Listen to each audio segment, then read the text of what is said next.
Hello everybody and welcome back to the World Ninja League Season 3 of Premier Series, held here at Geelong in Australia for our first qualifier of the season. My name is Billy Dixon and I am joined by a very special guest today. We got to have a look here at Lockie, our course designer for this weekend. He's absolutely been crushing it with all the divisions, and I'm Billy Dixon. I am joined alongside a very special guest, the one and only Enzo Di Ferrari Wilson. We have Electric Enzo in the building. Enzo, how does it feel? Premier Series, we are back. It is time to get on with it. I am very excited. It's my first time commentating. Premier Series is back. We got the first comp here at Geelong Ninjas. It's going to be a great time. Absolutely. I am way too excited for this. Geelong is now a staple of the ninja world, honestly, not just in Australia, but looking at it as a whole. It's been here since 2006, I want to say, or 2016. I think it's 2016. Yeah, 2016, yeah. Even then, that's back when the show wasn't even a thing in Australia. So these guys have been on it from the start. Will have been inspired by Sasuke and also American Ninja Warrior to start the ninja scene in Australia. And it's been really cool to have so many ninjas evolve throughout the years into such a great philosophy and a great group of elite ninjas that we are going to be seeing throughout this live stream today. Yeah, and 10 of the athletes here have, or not here today, but from the gym have competed on Australian Ninja Warrior. Absolutely. Love to see that professional prowess through it. Let's take a look at the eligibility and how our athletes got here. The athletes throughout this competition, throughout the entire series, are comprised of the top 25% of athletes from the World Championships based on their results and also their season standings, along with special invitations that go out to internationals. In terms of the format, these guys will be running two courses today. A placement course, which is first off. If you fall, your run is over. If you run out of time, your run is over. And then that decides the run order for the challenge course, which is the big course that matters today. You get 2 retries per obstacle. 2 retries per athlete and 1 retry per obstacle. There we go.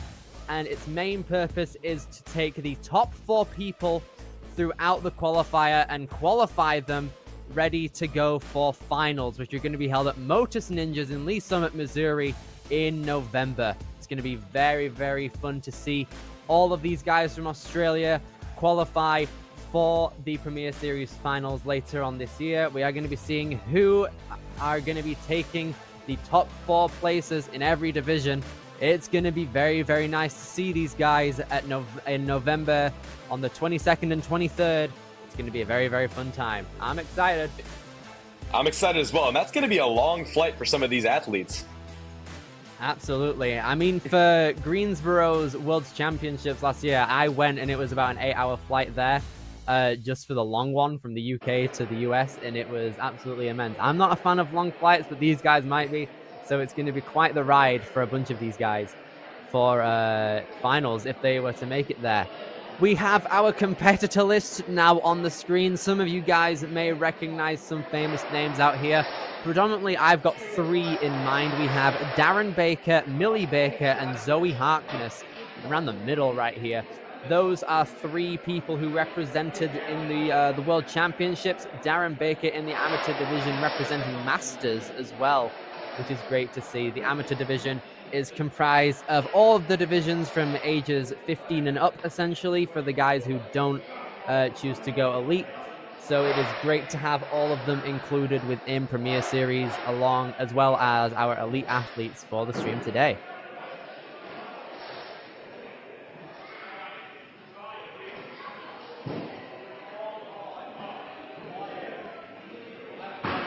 We have the chat as well that are going to be chilling in the stream. We gotta love the interactivity that we're gonna have.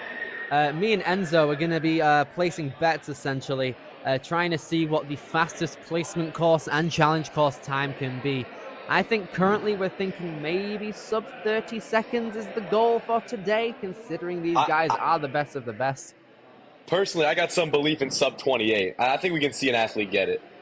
Sub 28, that's quite a shout, actually. I'm hyped to see if we're able to get that. I think it's going to be broken, considering the amount of skill we've had over the weekend. In the mature kids, we had a clean sweep on challenge course clears, I want to say. So we are very excited to see how fast and consistent all of these guys can get. Yeah, especially if there's going to be a decent amount of people clearing challenge. If that's the prediction, then they're going to want to go fast on placement to get a good run order to see what they need to do. Absolutely. The placement course might not seem that important at first, but when it gets a lot more competitive in the elite divisions and the amateur divisions where there's a bunch more people, it's going to be quite the journey to see how all of these guys are going to rank at the end of the placement course. It's the challenge course leaderboard that matters, though, at the very end in order to qualify yourself ready for the Premier Series finals at Motus in November. Going to be a very, very fun time. I'm very excited to watch the challenge course, see how it goes down. Challenge course. Oh, dude. The challenge course all weekend has been cooking very hard throughout all of the divisions, and I'm very excited to see how everything can fare.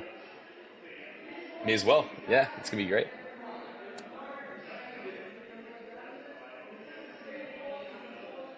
That is not all of the competitions, though. For the season, we are far from it. We have a multitude of competitions that are going to be happening throughout the season before our finals.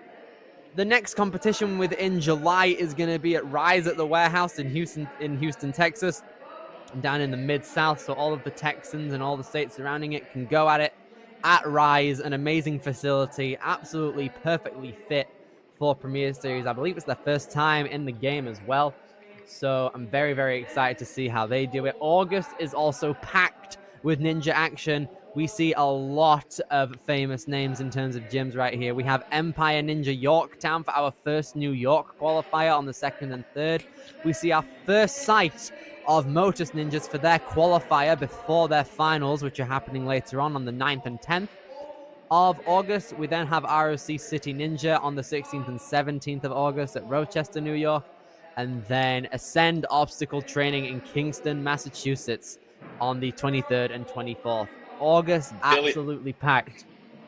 Billy, I've been to Ascend. It's a great gym. I think that comp is going to be one to watch out for. Very, very excited for that one especially. September, also a very packed month. We have the Florida competition at Jump Twist Ninja, which Enzo may or may not be looking at competing in. We will be seeing so in just a couple of months. After that, we have got Arc Ninja, a relatively new gym in the WNL family for the Rocky Mountain region in Colorado, which is great to see. Then we go international again for the first time since this competition in Australia to Warrior Adventure in Lyon in Villeurbanne, France, which is great to see. France has a massive community of athletes every year at the World Championships and in the Premier Series finals. So I'm very excited to see how all those guys can do. And then carrying on the international trend in Edmonton, Canada, we have Fit Set Ninja the week after that on the 27th and 28th. So I'm very hyped for all of those. October is also very packed. We've got 3 great gyms that are going to be happening. We have the first appearance of an Iowa gym, I believe, for the Premier Series at Ninja U, which is run by the Barons, if I recall correctly, which is great to see on the 4th and 5th of October. And then last year's finalist location at Life Force Ninjas, which is great. And then Dexterity Depot at the end, Matt Bradley's gym. And then in November, the 1st and 2nd, our final qualifier in Swindon, UK for True Function Ninja Training Ground for the last of our European athletes. And then about 3 weeks later, we'll be heading to Lee Summit, Missouri on the 22nd and 23rd for the Motus Finals. What a lineup of gyms we've got there. Amazing gyms. That's awesome. Billy, will you be at the True Function competition? I think I will be. I'll be commentating the first day. I'm very familiar with the UK scene as a whole, so I'll be looking out for some of my favorite competitors there and best friends there. And then on the 2nd, I'll be competing, which is going to be an amazing activity to be getting on with right before finals. Let's see if we can get there. That'll be fun. Yo, if I do jump twist and you do true function and we both qualify, then we got the commentators over at finals. Bro, that'll be peak. I mean, one of us has to be like still in the booth though, so we gotta Yeah, truly we got to check in figure on that that. out. We'll tag team for each other's runs. Absolutely, we'll see the logistics there. Yeah. So Enzo, as a professional ninja yourself and someone who's done Premier Series a bit before, I believe you did make it to finals at Ferox in 2023 when Yes, Premier sir. Series started. What are these athletes going to be thinking? It's the elite level competition. Take us through the athletic mindset that these guys have got to have ready for the Yeah. comp.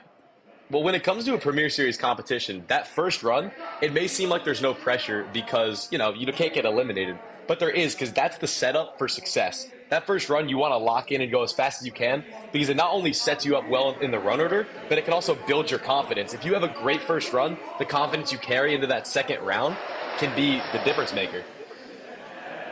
Absolutely. Taking it into account that you are on live stream, everything is getting broadcasted, everything is able to be seen by many people around the world. And it looks like we're getting a quick demo of how the Cookie Monster obstacle is going to go on the challenge course.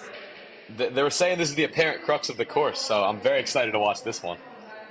It has a similar mechanism from what we can see to Padlock from stage 2 of this year's World Championships, which is something I'm very, very excited to see in action with the moving wheel mechanism, which is great to see.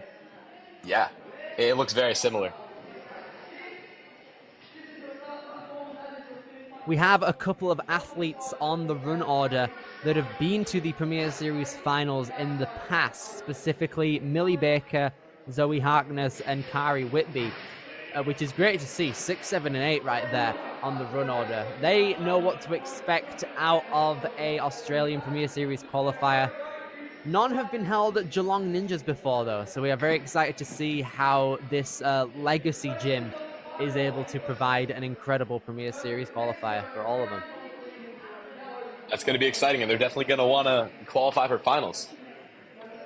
Indeed, so the finalists' location for Premier Series, the atmosphere is just bumping. I see it on stream every year, and it is just great to see the camaraderie between the world's best ninjas in each of their respective divisions, just going at it on every obstacle that they see. It's truly a sight to behold. One of my favorite events of the year, personally, in any right.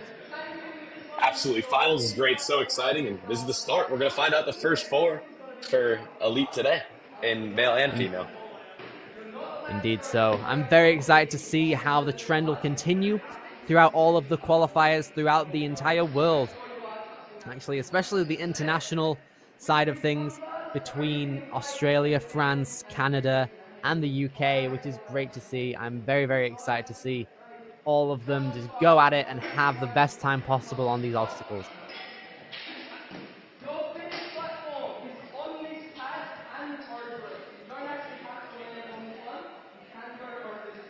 I like that. The latest message on the chat from Calvin Tran saying we can provide a wireless system commentating on the fly during our own. We just mic ourselves up Gerard Boyd style and just go at it live. Yeah, we need to see more of that in Premier Series. We'll make that happen. Hey, maybe we can do that for our runs at Jump Twist and True Function. That might actually be the best idea ever. I'm probably going to do that now. We have to. We literally have to. Yeah, we can go straight from commentating in the booth and then just run straight out there, no warm-up, and just go for it. Might as well. It's going to be quite a fun time for all of us. Very, very hyped to see how everything goes. I got to see the opinions in the chat then. For all of the guys watching at home, what ninja are you guys most excited to see out here?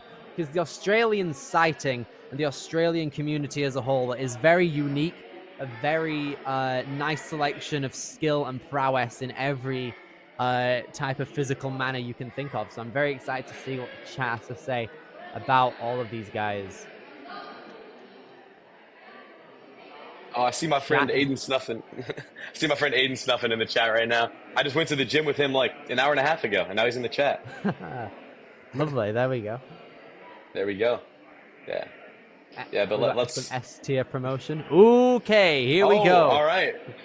Looks like we're going to be starting out on our either our course run through or our first run. I believe this is this is our demo This is a run demo. Yeah, on the this is the demo placement run course. for placement. Yes. Boot So scoot. there we go. We have Past the boot blue. scoot in the 3rd place, and then our pipe slider, and then the flying fox. You got to traverse on down. Into spider wall. Move What? I love that technique whenever we see it. It's great. I think he's too tall to do it normally. Yeah. Exactly. Monkey bars. And then through those little And tires, and then buzzer. boom. That's a fast course. This is absolutely feasible in the 28 seconds you said. Honestly, call me crazy. I'm thinking maybe a 23 is looking more feasible at this point for the fastest time. I fully agree with you after watching that. I think we need to ask the chat, do we think a 23-second time is possible? Do you think sub 23 is possible? Me and Billy, we think so. So let us know. Exactly. As soon as we get to see our amateurs and our elites taking on the course today, we'll get a better gauge on how everything can be strategized and all that good stuff. Oh, yeah, there are definitely some spots I see where beta could be broken, some time could be made up. Like, even before the boot scoot, unhooking that ring quickly could be the difference between 1 or 2 seconds. Absolutely. Every single minuscule time save matters right here. Calvin says that he is... Precisely so. Calvin says that he is most excited to see the Bakers on the course. We've got Darren Baker and Millie Baker today. Darren competed in the Masters division this year at Worlds and absolutely crushed it in every single stage he competed in. Millie Baker as well made it to stage 2. Was a stage 1 clear at Worlds, so I'm very excited to see how that goes. Zoe Harkness as well was also a stage 1 clear at Worlds. I'm very hyped to see all of these guys take on a incredible placement course and challenge course. Oh yeah. If anyone else has any answers to Billy's previous question, drop it in the chat. Oh, someone said sub 21. Mr. Marika, Evan, I see you, one of my guys. Especially if someone just goes full out. Oh, if we just see someone that sends it later on, we're in for a treat. Sub 21 is definitely gonna be quite the ride if we see it. That'd be incredible. I want to see it though. If someone can do it, I want to see it. Indeed so. The placement course, if you're not that bothered about where you're running on the challenge course, you can basically just go for broke actually and just like send everything possible. Might as well. On a world stage like this, it's definitely feasible. Oh, 100%. Yeah, if you don't care about run order, there's no problem then. Just go for it. Sub 20 at that point. Absolutely. We are going to go. I'm genuinely thinking probably around the 20-second mark is where we're going to see the maximum time save. Yeah, if everyone's going all out and makes no mistakes.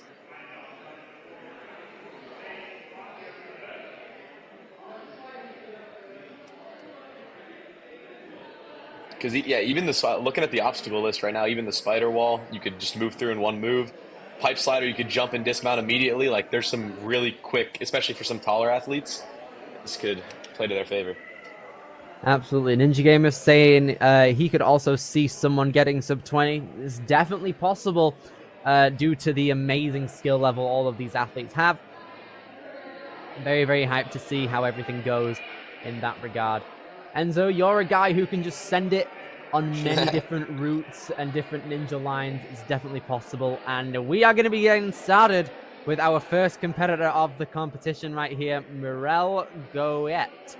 Or Goyet, there we go.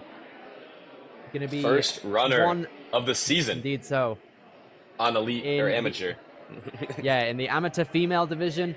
One of the two that we have competing today, combining with our elite stream right here, just getting some last minute pointers, ready to absolutely crush it on this placement course.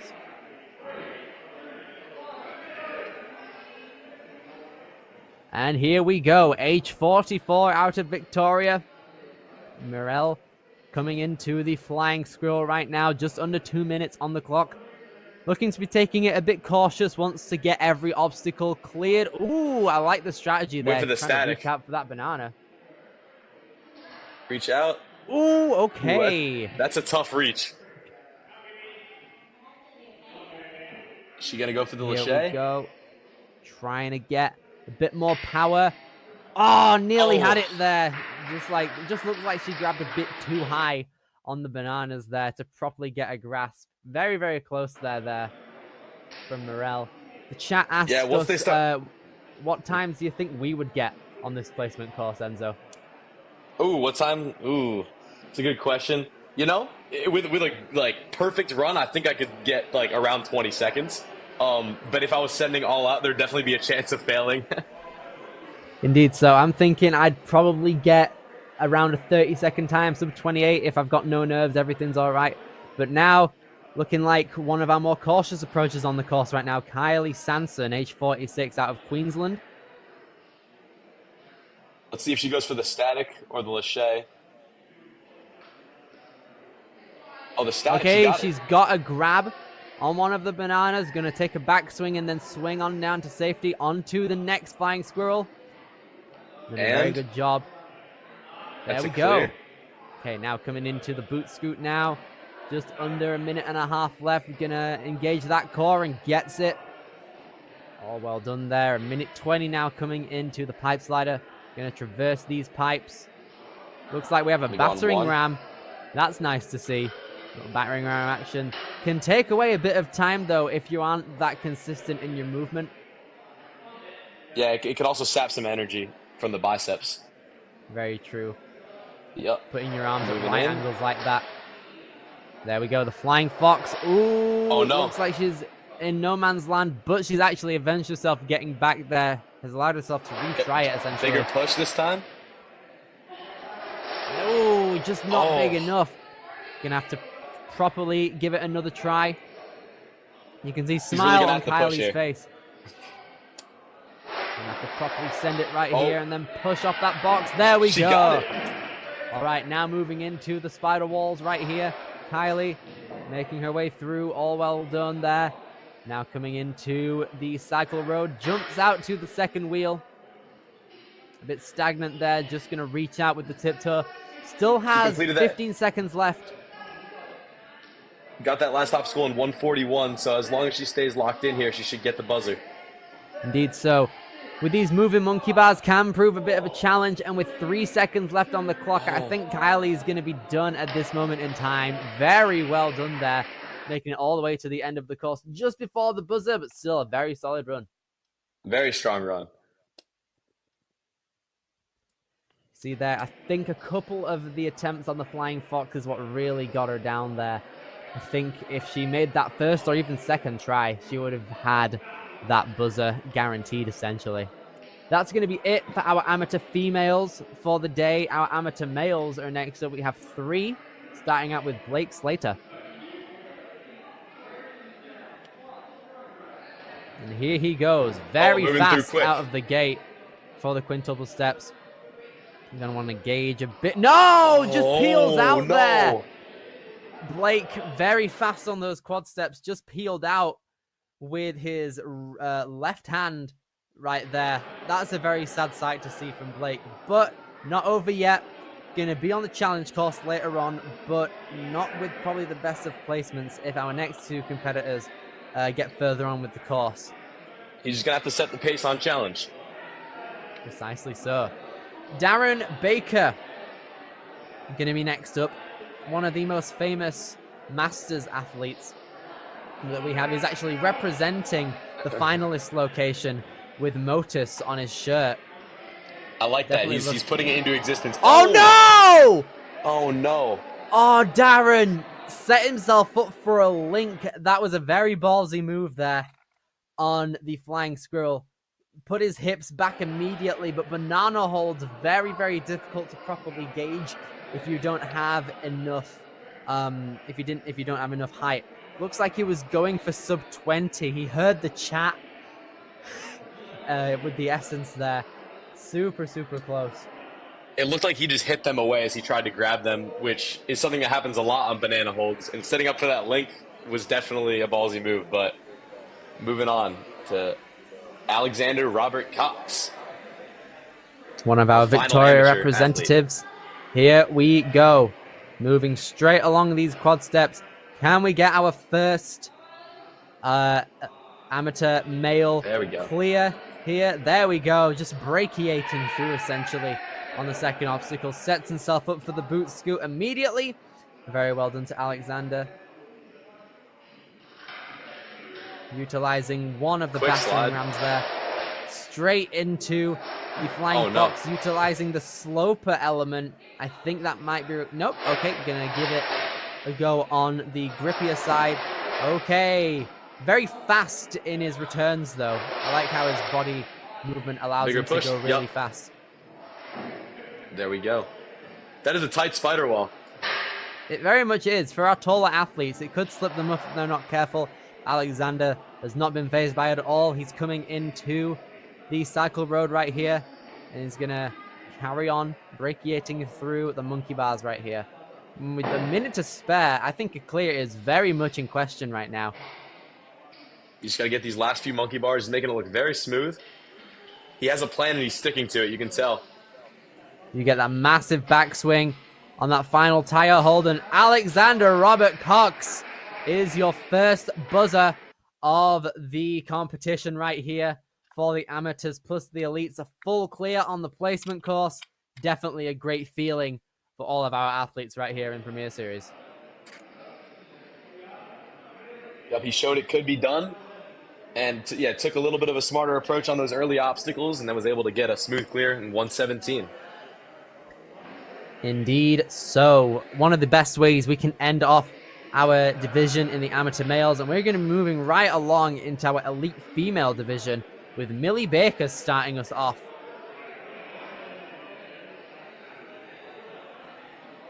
Very exciting run. We heard the chat excited for this one earlier. Millie Baker, one of the most impressive Australian athletes that we have in the world.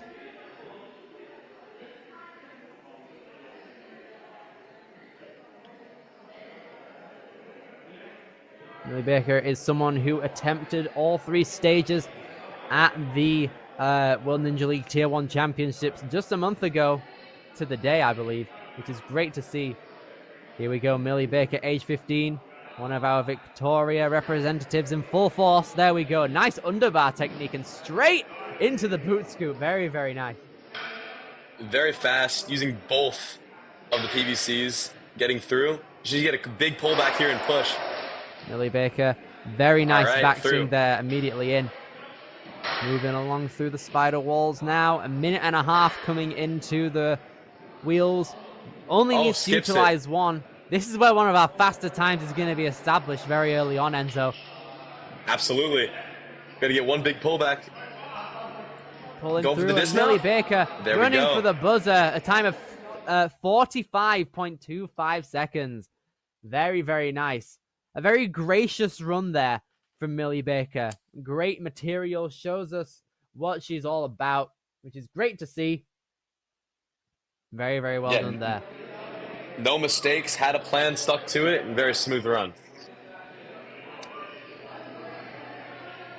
Okay, next up on the course, one of our Premier Series finalists from last year actually got second place in the elite female division. Zoe Harkness out here put in a very impressive run on Life Force last year and is ready to prowess through. Oh, very nice. When the reach out to one banana wasn't happening, moves on through and gets the match with both of them and boot scoots her way through to the PVCs.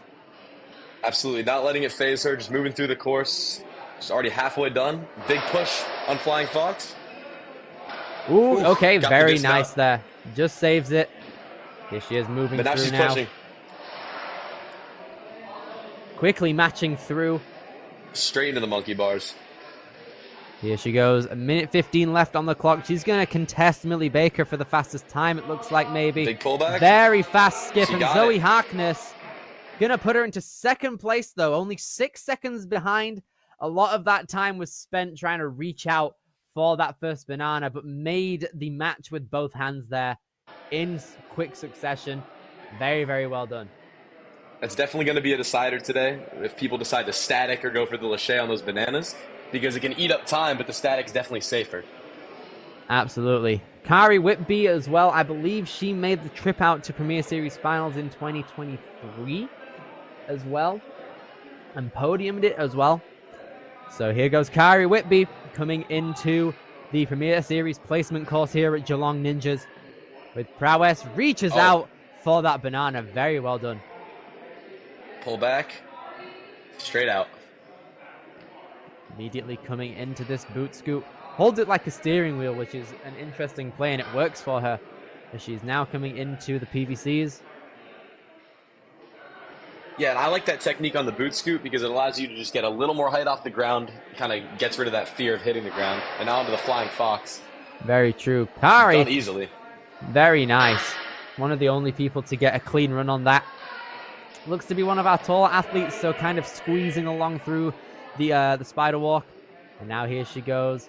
One hand swinging the cycle road, and she's now moving along through the rest of the monkey bars at the very end, and these tires, a lot like Ring the Bells from American Ninja Warrior, with the mechanism of the massive swings. And Kari Whitby is going to be making it 3 for 3 on placement course buzzers so far for the elite female division, which is a great sight to behold. 100%. Billy, I'm curious, if you had that spider wall, how tall are you? I am currently 5'8". Currently, okay. Do you think you're going to grow more? I hope so. Currently 5'8". So what strategy would you go with for that? Oh, we got Matilda Taylor-Johnson taking on the course. Matilda Taylor-Johnson coming. And my technique on the spider walk would probably just to have a very tall stance and put my arms all the way down to try and stabilize myself. A very nice linking motion right there. Both Lachey's first one to do that today. Going for one of the fastest times, it looks like Matilda. Very big hip thrusts to cover as much distance as possible on those swings. Let's see if she can get the dismount easily. There we go. This is the type of technique I'd have, basically just standing within the spiders. Very smart, yeah. I think that's what I would do too. I'm sitting at 5'10", but Matilda is moving through the monkey bars quick. She's going for a fast time here. Looking for at least top 2, it looks like.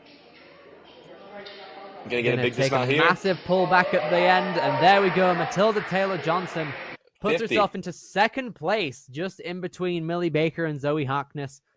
Very well done. That's 4 for 4 on elite buzzers, which is great to see. Yeah, and a lot of confidence going for those Lachey's on that second obstacle. We've seen, some whiffs over there, and it's a tough obstacle, especially when you do the Lachey's. So, especially the Lachey to the flying squirrel with the link dismount, very impressive. Indeed so. Now then, we are going to be moving into our elite male division, our first time for the season with Yaiji Shen. First off, getting ready to go. The stance is there. Age 21 out of Zetland. Static. Here he goes. Very Going nice. through. Brachiating along through Ninjas. Here he goes. Going to get that boot scoot with 1:43 on the clock.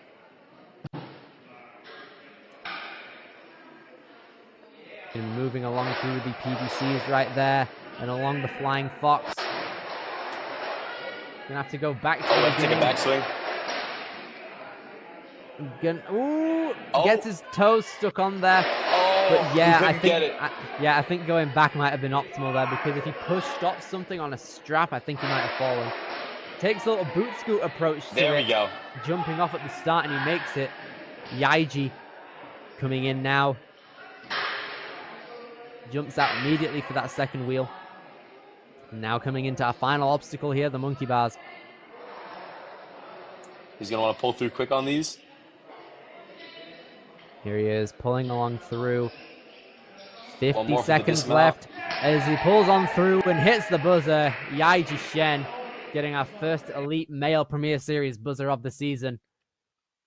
Avenged himself very well after that flying fox incident, and has made it to the very end. Yeah, I think on the flying fox, going back to the platform is always the way to go. Because if you try to build that backswing on that long of a slider, it can end up actually making you have less swing. But kicking back off is definitely going to be the move for these upcoming athletes. Indeed so.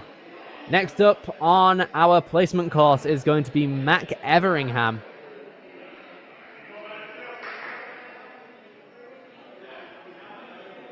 Here he goes right here, coming out of Arundel in Queensland. And he is ready to go. Moves straight in through age 15. One of the younger athletes we've seen today in our elites.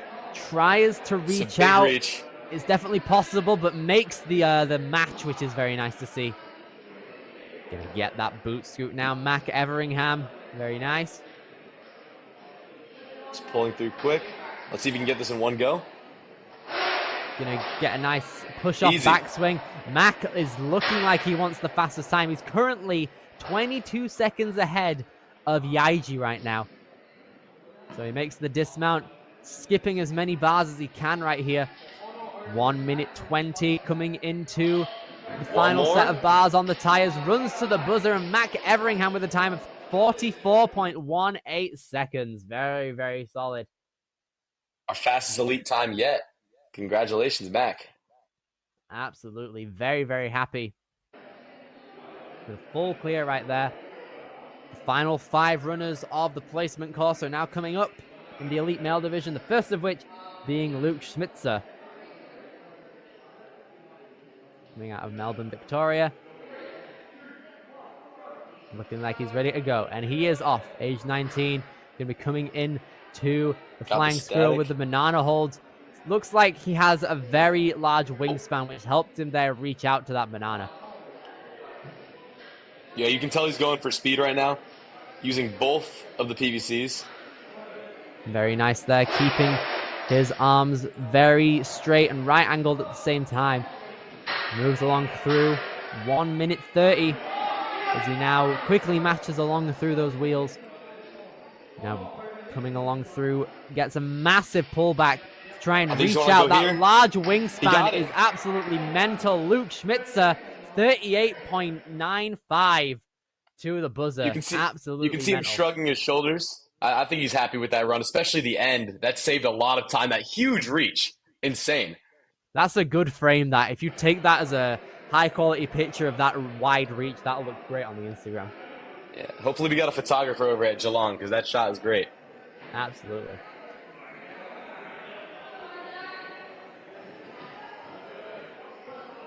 Isaac Moody coming in now on our placement course right here, age 15. Definitely not one of our taller athletes in the elite division. Looks like he's going to immediately go for the reach, though. Very, very nice. I think he took the backswing to get a little bit extra. Yeah.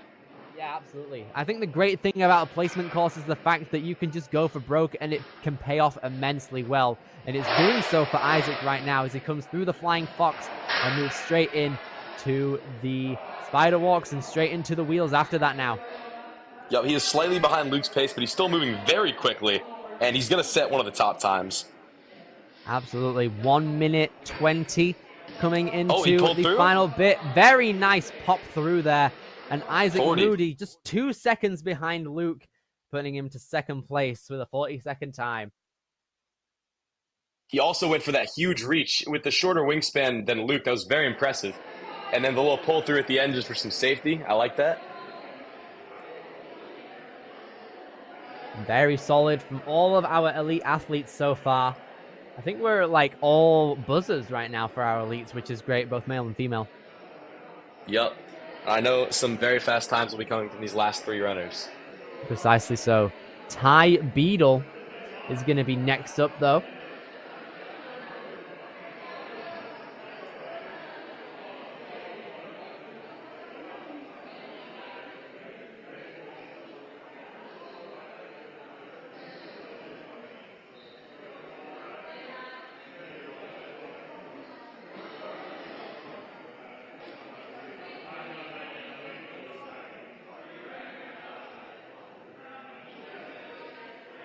All right, we're now going to be moving into Ty Beadle right now on the placement course. Very excited to see him from Nanagoon in Victoria. That is a great street name. Very, very much so. And Ty, he's moving quick. Here he goes. Ooh, there we go. Pull through. Ty swinging along through, definitely looking for one of our top times. We haven't looked, it doesn't look like anyone's gotten too close to a sub 20, which is what our chat was saying earlier. So Ty looking like he wants to get a fast time right here, but due to like how you're supposed to take on all of the obstacles, it can lead to some backswings, but it looks like Ty is trying to minimize that number. Oh, he's got fastest if he just mounts here. Can you do it? Just gone over 30 seconds right now, and it looks like Ty is going to come in with the fastest time. 36.26. 36.26. Very nice. Full clear again. Yeah. It sets him up very good for the next round. Indeed so. Going to be at least one of our final 3 runners of the day there. Guaranteed. Yeah, and that could be why some of these athletes may be pushing it maybe 80, 90%, because if they push 100 and mess up, then that could mess up their run order for challenge. But we got Riley taking on the course now. I know this is going to be a speedy run.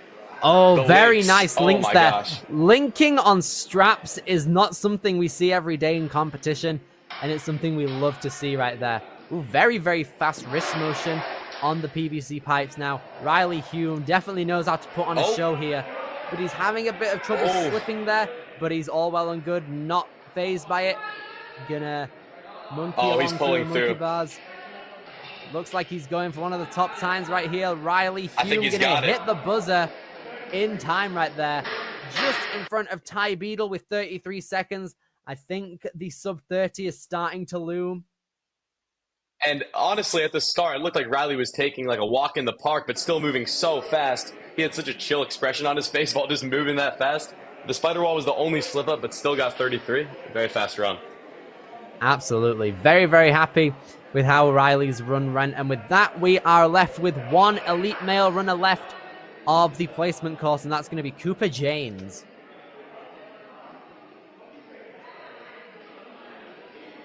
We haven't seen a sub 30 yet. Let's see if Cooper can push for that. I'll put him in first place. You might as well go for it at this point, it looks like. We have a lot of our people clearing, and it's a course that best suits our elite field very well. Cooper Janes coming along through. I don't think he's age 5. I think he's age 15. But here he goes. Yeah, I don't think 5-year-olds are allowed to compete in elite, but yeah, moving through. I mean, anything is possible, but I think logistically, he's got to be 15.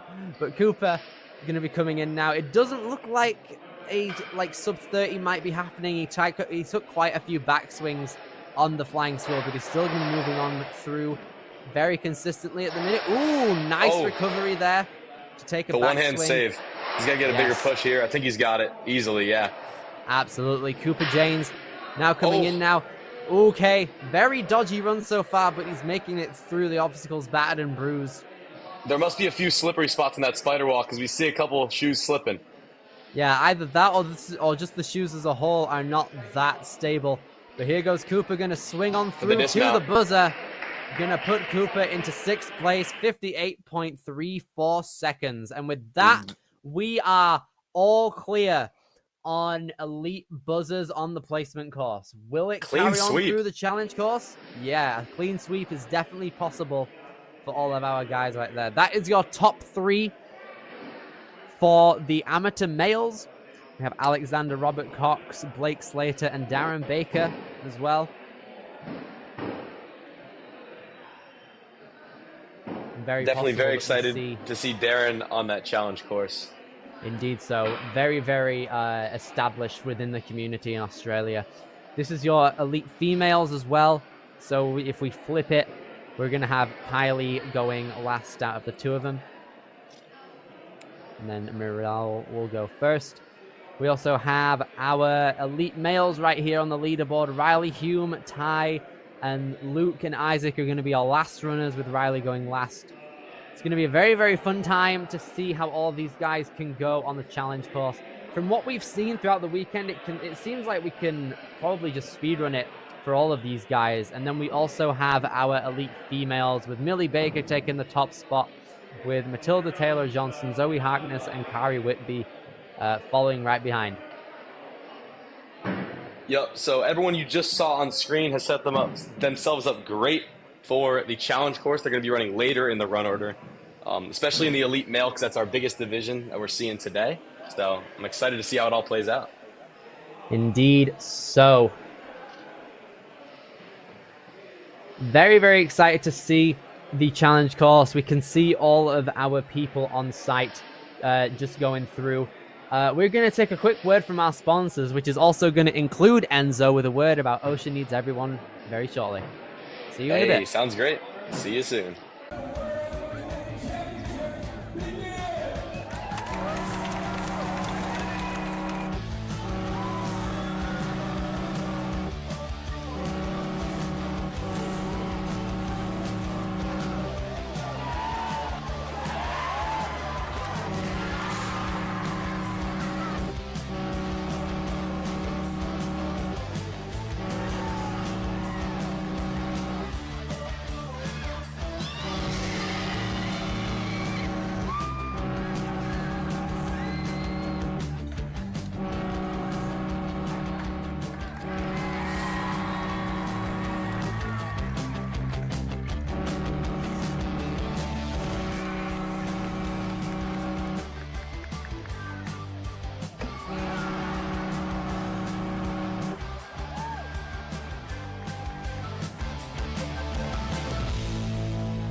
Ocean Needs Everyone is celebrating 5 years of saving the oceans. My name's Enzo, and through Ocean Needs Everyone, I help save the ocean by doing beach cleanups, CO and mangrove plantings, making art about recycled plastic, and making films regarding the ocean's health. How can you help save the oceans at home? Well, even if you don't live near an ocean, trash can end up in there eventually, so cut down on your use of single-use plastics. If you see trash on the roads or beaches, make sure to pick it up. Use less gas-powered vehicles. Fish responsibly, and help support local organizations. I started my organization when I was 12 years old because I wanted to make a difference. So remember, you're never too young to follow your dreams and make a change. Let's all save our oceans together, one piece of trash at a time. Want to train like a pro? DGS Ninja has you covered with obstacles designed by top athletes. Kevin Carbone, Matt Bradley, Tom Alberti, and Brett Sims. Whether you're dialing in your technique at the gym or training at home, DGS Ninja equipment is built for performance, durability, and safety. Train with confidence. Train with DGS Ninja. Find obstacles, rigs, mats, and more on dgsninja.com. Has this ever happened to you? Where's my chalk bag? Ooh, I have a solution for that. Slab chalks! You take the chalk ball, put it in the mesh pocket, zip it up, slap, and get your chalk. Slab trucks are made right here in Springdale, Arkansas at Interform, the small batch manufacturing company. We're helping our community and providing local jobs to minorities and women of diverse backgrounds. I'm Joseph Rao, Ninja Warrior, rock climber, and the CEO of Slap Chalks.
All right, everybody, welcome back to the Premier Series Season 3 qualifier at Geelong Ninjas for the elites and the amateurs right here. My name is Billy Dixon, joined alongside Enzo Di Ferrari Wilson, and we have just seen an incredible placement course out here in Australia. Guys, but that was just the appetizer. We're getting into the entree. It's the challenge course. I want everyone to drop in the chat how excited they are, because I'm excited. I know Billy's excited. So I want to see all that excitement in the chat. If you're watching this, comment, interact. We're so excited for this challenge course, and we're about to get started here shortly. Absolutely. It's going to be a very, very fun ride for all of these guys. We've got our amateur females, then our amateur males, and then our elite females and our elite males coming into the challenge course. Throughout the weekend, we've seen that the challenge course can definitely be done quite fast. So I'm excited to see how fast all of these guys can go. I'm also excited to see the adjustments that we have for the older divisions today. It's going to be a very, very fun time. Very, very excited. Yeah, when we see elite athletes take on courses, you never really know what to expect, because this is the elite division we're talking about. So you've seen all the other divisions do it. But now with these changes, with some athletes that know how to move fast, it's definitely going to be an exciting watch. Absolutely. Elites has got to be the favorite for most people, I think, when watching WNL. It's a great thing to just sit back and watch some Elite Ninja action from anywhere in the world, especially at a place like Geelong where the legacy is just incredible. And we are going to be starting out with our tester, I believe, and this is how the challenge course is going to go. We have a couple of OCR, a couple of OCR type walls to traverse on first. And then you take a battering ram. I like that. We've got some bar tech in the house now. On second obstacle, I like that. Up in the ante. Okay, after the rolling log, we have the spinning disc lâché. A very nice line there as we now move into a slack line. Got to slow it down a tiny bit for some balance. And that's all well and done. We now move on. Placement's very important there. Indeed so. Now then moving through to these dangling holds, swinging along through some cones and nunchucks and cannonballs. Moving oh, through. you got! Oh, I like okay. that. You got to take one of those cannonballs and eject it out of its hook and then place it in. The challenge course living up to its name. Definitely challenging Indeed obstacle. A very you see the athletes getting out of the way. Okay. Doorknobs. Now moving on. The doorknobs and then a pegboard. Okay. Got to be careful that the pegboard doesn't take up that much time. A very upper body orientated obstacle. But I like seeing the doorknobs in the course, because this season of American Ninja Warrior, they just brought the doorknobs back for the first time in 10 years. So maybe it's going to be a new trend again. Oh, now here we see the Monster. Cookie Monster taking it in now. Got to turn down both of the cookies to make the holds available. Locks in. Our tester has a long wingspan. Oh, that's a tough grab. Those might be slopers, actually. If they're slopers, then that is absolutely mental. A couple of pole traverses as well, as we finish on the second highest walked wall in the gym. Very, very nice challenge course.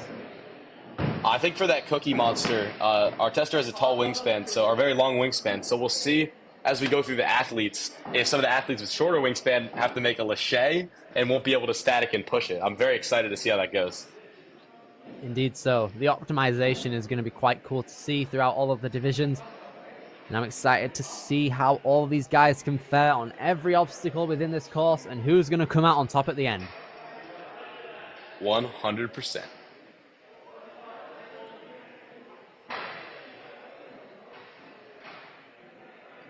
Just fixing out the Cookie Monster right there. And in the chat, if you guys want to put down maybe how many clears you think there'll be for specific divisions, what you think the fastest time will be, and we'd love to see your answers and so you can get the closest prediction. So drop that in the chat as well, please. Absolutely. Gotta love the chat interaction that we've got going on for this season. This is going to be happening every single stream. So be sure to check in with the chat. Keep coming back for these competitions basically every weekend up until November 22nd and 23rd, where our Motus finals are going to be happening. It's going to be very, very exciting to see all of the people who are able to qualify out here at Geelong come on through and show their international prowess on a massive stage like Motus.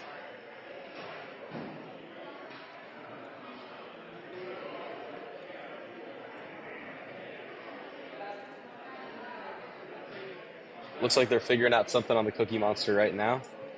And then after that's done, we should be getting straight into runs. Absolutely. Billy, what obstacle are you most excited to watch on this course? I am the most excited to honestly see both the Bat Tech for the second obstacle and the Cookie Monster. Bat Tech, especially after that, is definitely something very fast and something very poppy, especially for more of our techier athletes in Australia. Yeah, and I think it's very interesting as a second obstacle because you don't typically see an obstacle like that early in the course. And if athletes are moving quick, that could be a place where a retry might be used, depending on how fast they're going. Absolutely. As we are taking a quick break to fix all the obstacles on the challenge course, let's take a quick look at our stream schedule again for the rest of the season. In July 26th and 27th, we have got Rise at the Warehouse for all of the Texans for the Premier Series. Very, very great to see Rise get its debut in Premier Series. And then in August, absolutely packed right here. We have 2 New York qualifiers for both Empire Ninja Yorktown and ROC City Ninja on the 2nd and 3rd, as well as the 16th and 17th respectively. And then we have our first look at Motus Ninjas on the 9th and 10th for their qualifier. Has moved to a brand new gym. It's absolutely huge now. It's definitely on my list of gyms to visit within my life. And then we also have Ascend Obstacle Training in Kingston, Massachusetts at the end of that month, which is going to be great to see. A bunch of our Massachusetts crew coming along through. Definitely going to be looking for a lot of high-end names for that qualifier. September, definitely a great month as well. We have got the Florida qualifier at Jump Twist Ninja on the 6th and 7th. Then the Rocky Mountain Territory at Arc Ninja in Longmont, Colorado on the 13th and 14th. And for the 20th and 21st, we head international again for Villeurbanne, France for Warrior Adventure Lion, which is great to see. I am very excited to see all of my French friends come along and absolutely crush the course. A very large community that we see represented well in every global competition that we hold at the WNL. And then Fit Set Ninja is going to be the week after that in Edmonton, Canada on the 27th and 28th. So keeping that international prowess sprouting through. And then October, as we near the end of the season, we have a couple more qualifiers. We have got Ninja U in Iowa, which is going to be great to see. The Barons cook up a course there. We have Life Force Ninja, which is our finalist location from last year. Some of the best courses in the world won. So Jaden and Becca, who run Life Force, they won Best Course Designer at the WNL Worlds Awards 2 years in a row for 2023 and 24, which is great to see. And then Dexterity Depot, the domain of the course designer of the world's courses from the last couple of years, Matt Bradley at Camp Hill, Pennsylvania in the 26th and 27th. Very excited to see what Matt has cooking up. A lot of intense grip and tech, basically guaranteed at that point. A lot of his identity for that type of ninja obstacle. Then in November, we have 2 more competitions. We've got True Function Ninja Training Ground as the UK qualifier, as the final one on November 1st and 2nd that I might be making the trip out to. And then we have got our final competition, the Premier Series Finals for 2025 at Lee Summit, Missouri at Motus Ninjas, revisiting it again on the 22nd and 23rd. Enzo, it's going to be an absolutely incredible season. We are very excited to see how it's all going to play out across the coming months. And I'm so excited. Super hyped for how everything can go. And is this the first time we've had a qualifier at the same place for holding finals? No, I believe that's happened every single year. It's kind of every year, at this point. Yeah, they had Ferox twice for 2023. They had Life Force twice for 2024, and we have now got Motus. You're actually so right, because Ferox was actually the first Premier Series in 2023, if I'm not mistaken. Indeed so. You actually went out there to compete at finals to relatively high success, actually. Got a very nice result. On placement, I was happy with my run, but challenge, oh man, I could have done better. I mean, to be fair, it was quite a difficult one. Did you go for the skip on the Superman or no? I did. I regretted the skip, honestly, because after trying it in Redemption Time, I flashed it without the skip, and I was like, man, I went for it both times. I mean, yeah, you're quite a techie guy. You know a lot about bar tech, so I was quite surprised when you were going for the skip. But regardless... They made it look easy. They made it look easy, but, you know. Indeed so.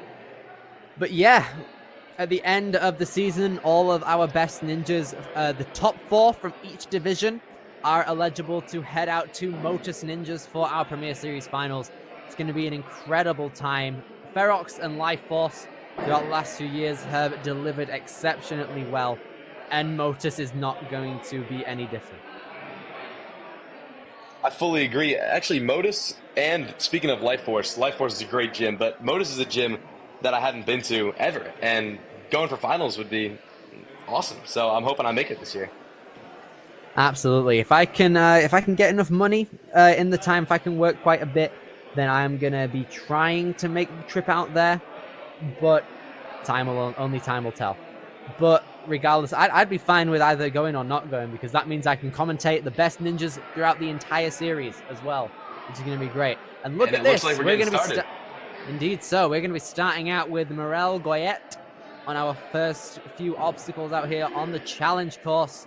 Our final runs of the weekend right here, starting out with our amateur female division. Just checking in for the final bit right here. Gonna get a bit of time to just quickly rest up and get ready to go on this course.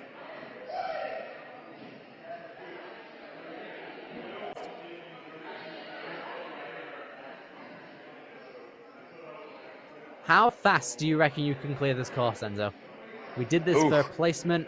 Let's go for challenge. You know, I have to think back to every obstacle. Maybe as I watch, I can tell you, but I think 130 would be solid. That makes a lot of sense. All right, then. Morel Goyette coming in now, age 44, coming out of Victoria, gonna set herself up for the back tech here. Very well done, sliding it along through.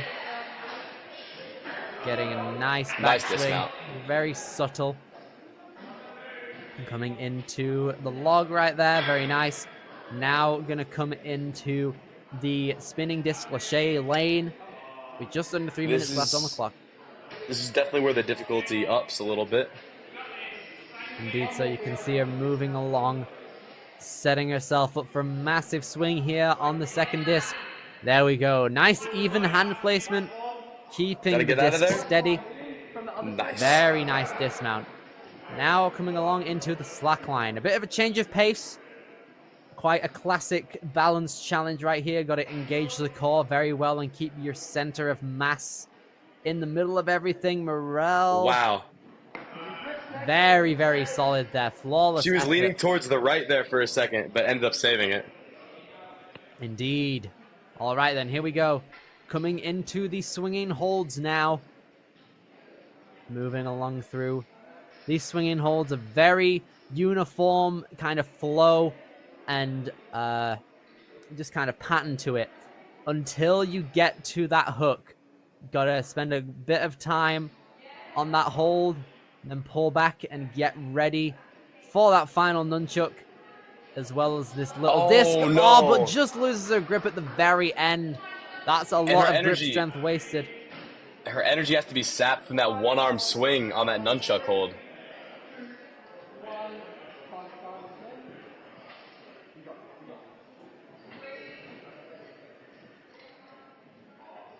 Here goes Morel right here. 1:35 now. The time still ticking down. Gonna eject that hold and get it in first try this time. Moving along, getting that disc. There we go. Okay, now moving along to the doorknobs. That was very impressive. After missing the last move and having to do that again. A lot of strength being taxed right here. Quite an upper body orientated challenge course as well. We can see Morel's great demonstration of strength here. Taking hold of the pegs. But time is ticking, and she's got about 2 or 3 obstacles left. You have to be very precise with these pegs. It looks like they barely fit. Yeah. Bit of a challenge right here. Can she save that? Needs Nice. to turn her body around, and it looks like you can dismount from here, which she does. Now you can see her a bit more taxed now coming into the Cookie Monster. This is the big one. You got to reach out. Okay, nice utilization of the feet there. I think she looked over. Is that allowed? Possibly, possibly not. But regardless, We'll find she's out. turning it and bouncing it back to... it's very, very close there, but time is also not on her side. Oh, Gonna use up her final retry with only a few seconds on the clock right here. she's got to just go for it. But that is gonna be it for Morel right there. Very, very solid run there. Definitely didn't let any energy go to waste. Very solid run. Good technique on that slack line. And then the Cookie Monster ended up taking her down. But that's the crux obstacle of this course. So we're probably going to be seeing a lot more falls on that obstacle today. And I'm excited to see who's able to break through it. Precisely so, especially with this modification as well. With maybe you having to reach out and then turn the cookie, or just like lâcher onto it and then make tiny adjustments as you're on it. Let's see if Kylie Sanson from Scarborough, Queensland is able to make it through.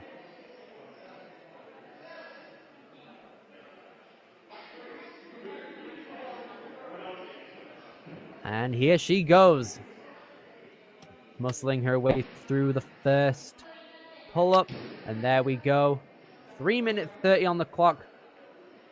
Making her way over to the bat tech now. Gonna jump on up. Doesn't even need to jump on. She's tall enough to just put it on there and get it all stabilized. And getting that dismount. Very nice over the styrofoam log. And is now going to set herself up ready for the spinning disc lâcher lane. One backswing here. One more and gets the There first we bar. go. Doesn't look like it's the biggest lâcher. That means for maybe some of our athletes later on, you can just like attack the disc, let it spin, and then just let it match naturally. But here goes Kylie on the lâcher. Very nice. Locking off with the hand placement. Got to get that backswing when you're facing the dismount platform. One more for safety. And there we go. She gets Kylie it. now moving along into the slack line after a lot of upper body, coming into some balance stuff now. This will be some good upper body rest going into the next obstacle. But first she's got to get through this. This is a tough balance challenge. Got to properly engage that core. Getting ready to go, but she's going to have to use a retry here. 3, 2, 1, time started. Going to take a tiny bit of time to reset and recompose and get ready again. She has to keep that core locked in. Here she goes. It's A better very attempt. locked in at the minute. It's a bit wobbly, and that's going to be it for Kylie Sanson, unfortunately. And that's how it goes with Leaving her- balance obstacles. There we go. Yeah, there we go. Balance is just one of those things that can get us if we're not 100% there. But it did look like that she was 100% there. It's just the nature of a slackline, knowing that it's wobbly, just didn't work there for Kylie. But that is going to be it for the amateur female division. And that means we're moving straight into the amateur male division, if I'm correct.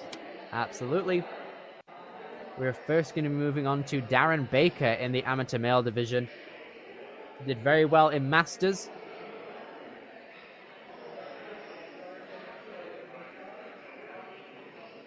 We saw Darren have an early fall on that first course because, you know, he was trying to go for that sub 20 because he saw the chat.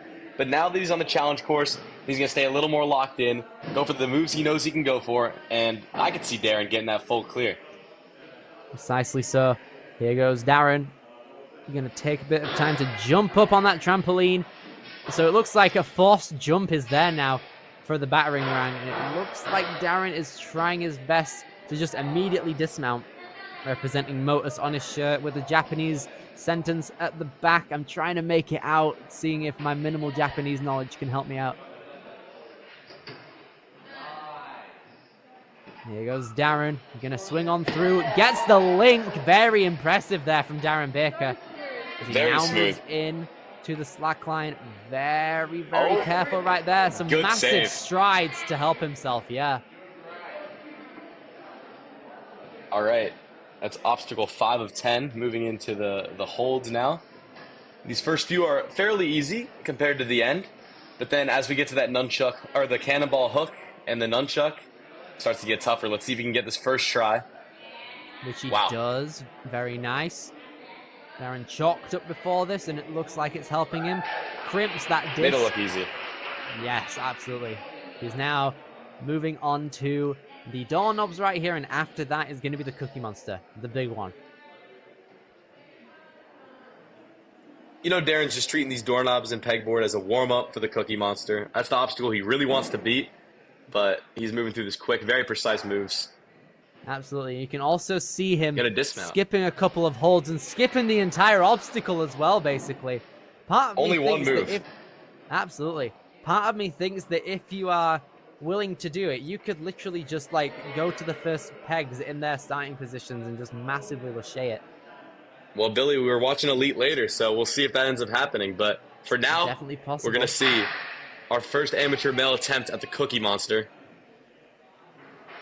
Got a good push and Ooh, grabs gets it. the grab in the hand slot and reaches out immediately to that bar. Now he's going to go to the side. Are we and trying to try and skip it? Skip it. Here he goes. Ducks under. And unfortunately doesn't make it to those boxes. Okay. It's possible. You just need a That lot looks- more force, I think.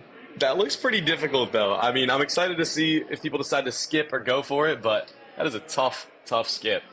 It is a tough move. Part of me thinks that Darren is considering to Oh. just make the initial move.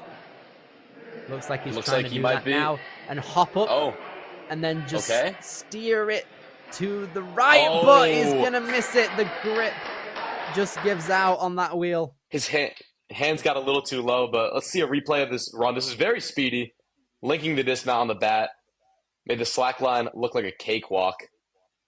And then at the end, Super, super close there. Just that final grip, it looks like. Just tried to properly grip it when his hands weren't at like a proper, even grasp, it looked like, and that's what made him slip. Okay, next up on the course for our amateur males for the challenge course is going to be Blake Slater.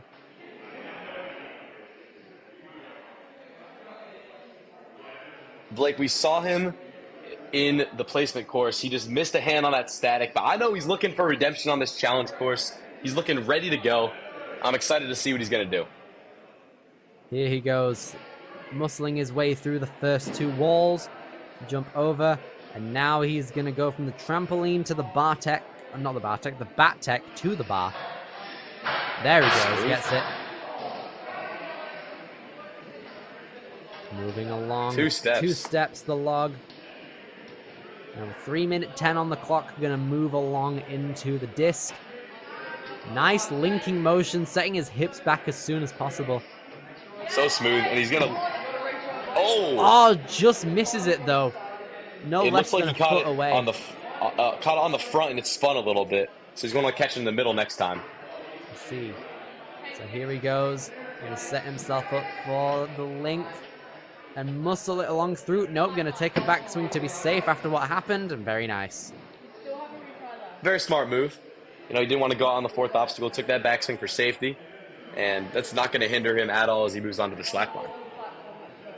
Here he goes. Wobbling a tiny bit, but makes it to the end. Very large strides from Blake. Now he's gonna chalk up, ready to go for the swinging holds. The first grip-intensive obstacle of the course, and like we've been saying, these first few moves, not as bad, but now, moving on to the cannonball hook, you got to be extra precise. Looks like he's See a his hand little slipping. stuck here. He's going completely straight armed on the holds as well, which means he is using up less energy, but it's also riskier to slip if you're not as careful. Oh. Like right there, unfortunately, Blake tried to lock off coming into the disc, and it didn't seem to work all too well. So now knowing that, he's going to reattempt the obstacle, stretch out his shoulders, and make sure he's ready to go again. When you're on that thicker nunchuck, it's a lot harder to straight arm because that's a tough grip on its own. So engaging the biceps is definitely going to help there. But it looks like he's taking the straight arm tactic. Ooh, and the hand that's slip. going to be it, though. Oh, it looks like he's a bit wary of his shoulder. Might be a bit concerned about that after a bit of the grip-intensive obstacles. But regardless, still a great run there. Yeah, having to do that grip land after making it all the way to the end just destroys your grip because you're almost forced to be hanging for a long amount of time. Pretty much. Very, very tough thing to properly deal with there. Now for our final amateur athlete of the day, it is going to be our lone finisher of the placement course, Alexander Robert Cox.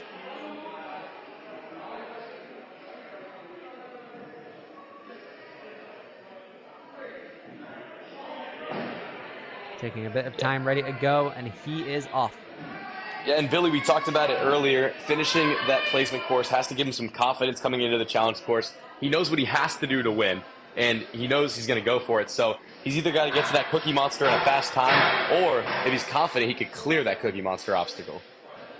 Absolutely. He is very fast currently, trying to utilize as little moves as possible right here, as he is currently coming into the spinning disc lâché. Sets himself up there, gonna even out his hands and swing on down to safety. Yep, very nice. This is the fastest pace we've seen so far. Indeed so. 3 seconds ahead of Darren Baker to this point. And now here he is, gonna chalk up, ready for these holds. Just seen Blake Slater come undone here. Let's see if Alexander is able to redeem.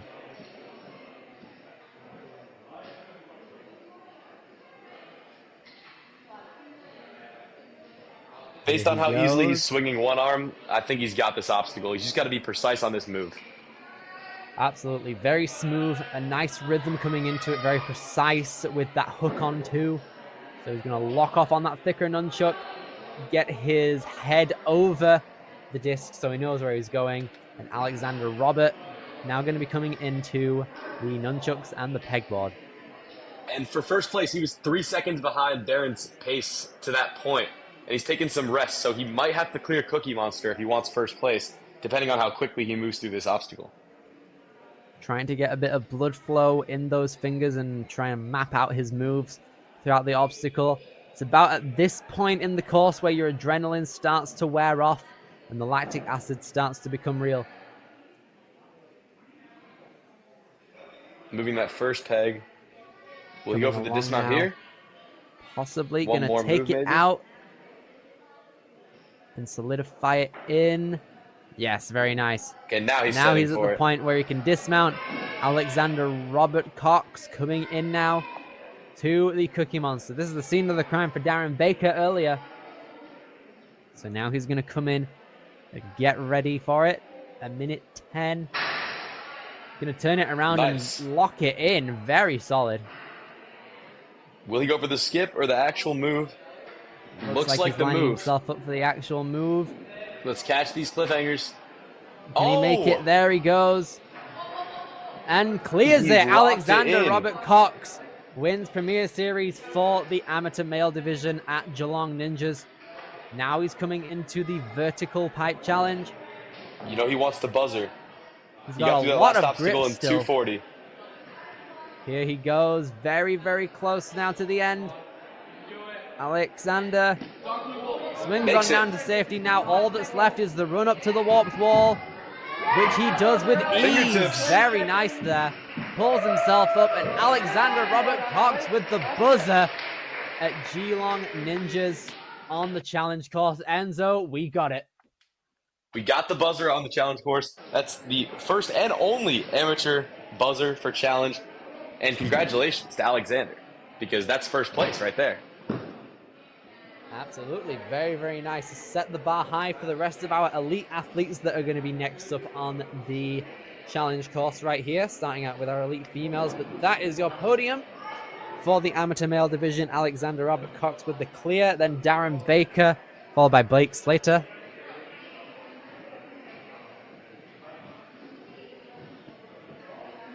Very impressive runs from everyone.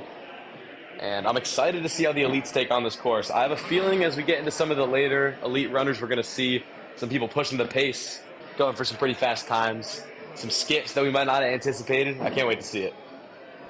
Absolutely. We can see a couple of things being adjusted. It looks like the slack line is going to be adjusted in the distance right there, as we can see. We're going to quickly throw it over to our sponsors, just so our elites are having enough time to get ready and get prepared for our challenge course that is being updated. We will see you in a moment. See y'all soon.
Ocean Needs Everyone is celebrating 5 years of saving the oceans.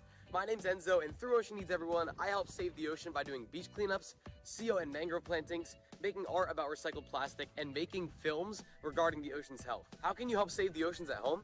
Well, even if you don't live near an ocean, trash can end up in there eventually, so cut down on your use of single-use plastics. If you see trash on the roads or beaches, make sure to pick it up. Use less gas-powered vehicles, fish responsibly, and help support local organizations. I started my organization when I was 12 years old because I wanted to make a difference. So remember, you're never too young to follow your dreams and make a change. Let's all save our oceans together, one piece of trash at a time.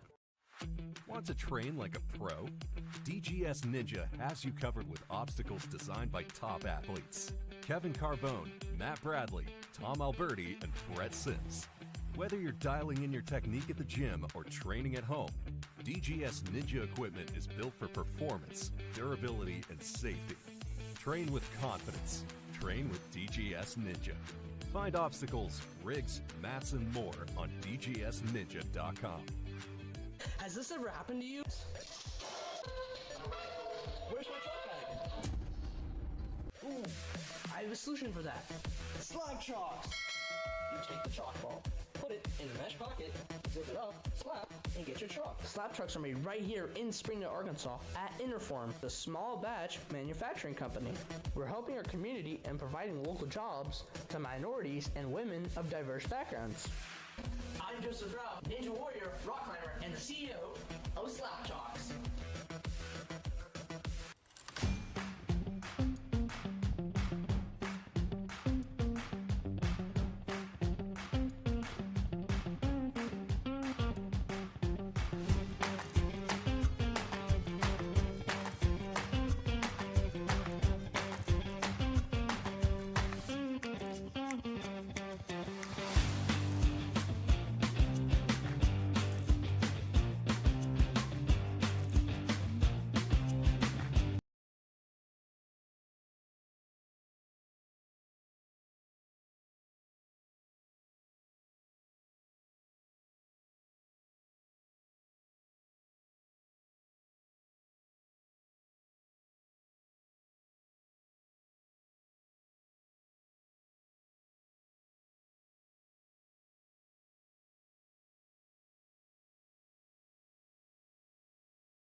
Okay, everybody, welcome back to the World Ninja League Premier Series qualifier at Geelong Ninjas in Australia. My name is Billy Dixon. I am joined alongside Enzo Di Ferrari Wilson, and we are about to kick off our elite division for the challenge course right here. We are so back. We have a guys.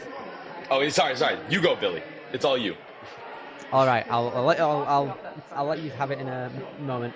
We have just gotten word that we have some updates to the challenge course for our elite division. The slack line now tilts, which I have no idea how that's going to work. But there are no changes on the cookies. The yellow log is now fully able to spin, and the bars at the end get donuts. It's a lock-off move now. I think I know what he means. They're going to have to do an operation-style move on the bars with a ring object. And it's almost like a reverse cane operation on the pole graspers is what I'm thinking. I've seen that in a competition here in America before. That sounds like expert bucket of chalk knowledge right there. Right? Yeah, bucket of chalk always has the operations. But what I was going to say, guys, is this is the Elite Challenge course. This is the moment you've all been waiting for, the highlight of the weekend. So get excited, get hype, show us your hype in the chat because we are excited. And there's going to be some crazy runs. I'm excited to see who comes out on top. Indeed so. We are going to be starting out with our elite females right here very shortly. Once everything is all done and dusted on the course side of things. And then we have got our 7 elite male athletes. Afterward, it's going to be a very, very fun time. I'm excited to see what the final result can be and who out of our elite males specifically are going to be able to make it to the Motus Premier Series finals in November. Oh, yeah, and we're finding that out today. We're going to get the first elite qualifications of the season, which is always exciting.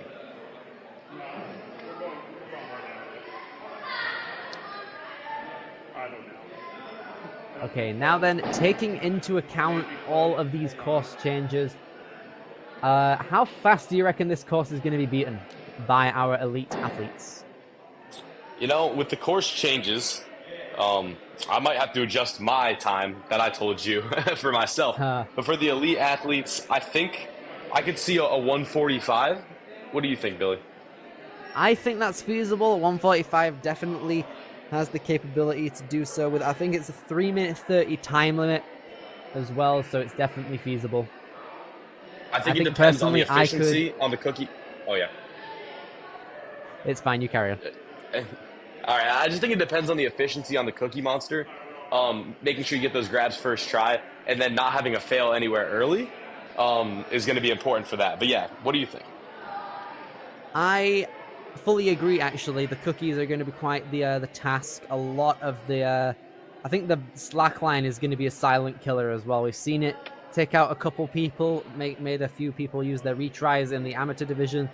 So I'm hoping that with this adjustment that they've made to the slackline, we get a few more people locking in for that and making sure everything's all well and good for them. Yeah, and we haven't seen how much it tilts, so that is definitely going to be something to watch out for. And honestly, I've done a tilting slackline in a competition, Billy, one time, and I actually failed it. So, you know, depending on how much this tilts, this could be a tough one. Indeed, so going to be quite the challenge for a bunch of our athletes right here. We're going to be starting out with Kari Whitby in a minute, followed by Zoe Harkness, then Matilda Taylor-Johnson, and then Millie Baker. All of the elite females, besides Matilda, I believe, have had Premier Series Finals experience for both Ferox in 2023 and Life Force Ninja last year. Zoe, in particular, got second place in the elite female division last year, only losing to Nora Brown-John. It was quite the sight to behold. A lot of techie moves on that course specifically. So I'm excited to see how all of these guys are able to do on this challenge course. I am very excited as well. And you know, with how fast Riley was moving on that first course, if he really decided to push here, I think he is probably my top pick to see that sub 145. So I'm very excited to see that final run of the night. Yes. If Riley just sends it, it's going to be a clip farm, if anything. All over the WNL Instagram. Absolutely. The thing is, though, there are a couple obstacles that force you to go a bit slower. On those holds, you got to stay locked in. And with how long the straps are, you got to go a little bit slower. So that endurance could play a factor later on. And now with the new lock-off obstacle, that sub 145 could be a little tougher. We kind of have to see how that plays out as the first runs come in. Precisely so, especially on the swinging holds. There is a way you can do them faster, I believe, instead of just swinging them. If you like turn your body a tiny bit whilst locking off and match through a couple holds, particularly on stuff like the nunchucks, then I think there are a couple opportunities for time saves in that regard. But at the same time, going to be quite the difficulty. So regardless, here are our obstacles again. Yeah, the obstacle list. And the thing about that is you can also miss a hand, so depends on how risky these athletes want to get. But yeah, take it away with the obstacle list. Absolutely. We have the wall jumps, the little OCR type walls first off, and then the bar traverse with that bat that we could see an adjustment on, and then the rolling log, which now fully spins. They're quickly going to give a demo to that rolling log, actually. They want to see how it works after all of those changes, which is going to happen momentarily. And then the spinning disc lâché might have a couple of updates. The slack line now tilts the swinging holds, really. There are a couple of rings, I believe. And then the doorknobs then happen, and then the Cookie Monster, which we can see right in front of us, which has been the killer over the weekend. The legless pole grasper, which is now adjusted, and then the warp wall to end everything off. So, Enzo, we're going to ask the chat currently, what do we think the obstacle crux might be for the challenge course? We have 3 obstacles right here on the pole. We've got the spinning disc lâché, the slackline, and the Cookie Monster. Those look to be the top 3 most difficult from what we've seen today. Yeah, so we should definitely get the chat voting on that. Honestly, for me, I think that new lock-off obstacle could be one, but then those cookies, I think, will be the ultimate crux at the end of the day. Those cliffhangers are very small. Precisely so. Now we are going to be getting started with the final divisions of the weekend, the elites on the challenge course, starting out with Kari Whitby. You know, Billy, if you're afraid of heights, this first obstacle could be tough. You know, you're getting pretty high up there. Very true. I'm afraid of heights, but not like these type of heights. It looks like that second wall is only about 8 foot tall, maybe 7 foot. So yeah, it's not too bad. All right, and we're starting. Here we go. Kari Whitby coming into both of the walls right here. Not a problem. Now coming in, running across to that bat now. Going to take a trampoline and jump up to one of the parallel bars. Makes the jump, gets that grab. Ooh, very, very close there on either side, actually. Did you see that adjustment? That was crazy. Yeah, on both sides. When she initially hooked onto it, her left hand would have been very, very close to the center, and then it was all of a sudden very close to the edge, so it was very tricky to look at.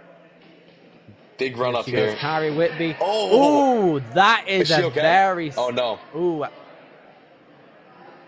think the ankle might be a bit screwed up. She cleared the obstacle, though. It did count as a clear. I think she's going to keep pushing through. Gonna have to keep pushing through, but might be a bit wary still. It's going to pose a challenge. Might be looking at just trying to get through this obstacle and then be a bit more cautious on the slack line, because that is very lower body orientated. Just might want to take a few extra backswings on this dismount to be safe. Here she goes. Kari gets the grab, but is going to have to reorganize her hands and get the correct orientation to get to that second disc. It looks like we have 2 discs in play now, which is cool. It's one of the changes on this elite course. These are elite athletes. They got to take on elite obstacles. Indeed so. The difficulty spike is real for the elites. Gonna build a swing, spin around. Oh my goodness me! It drops. That might have been. I don't know if that was on purpose. Yeah, actually, you make a good point. I don't know if that was an intentional thing or not.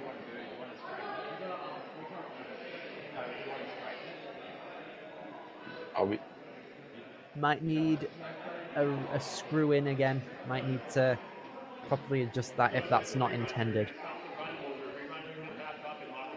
We're gonna find out here.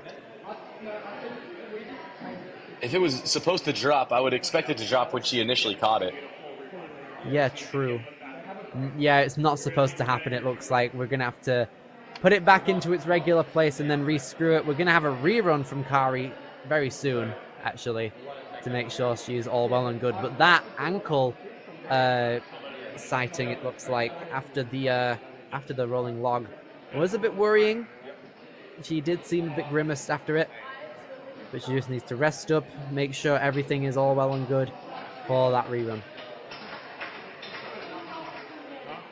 You can see them in the distance right there, just trying to make it a bit better and fully eject it, maybe, before pushing it back up into its rightful spot.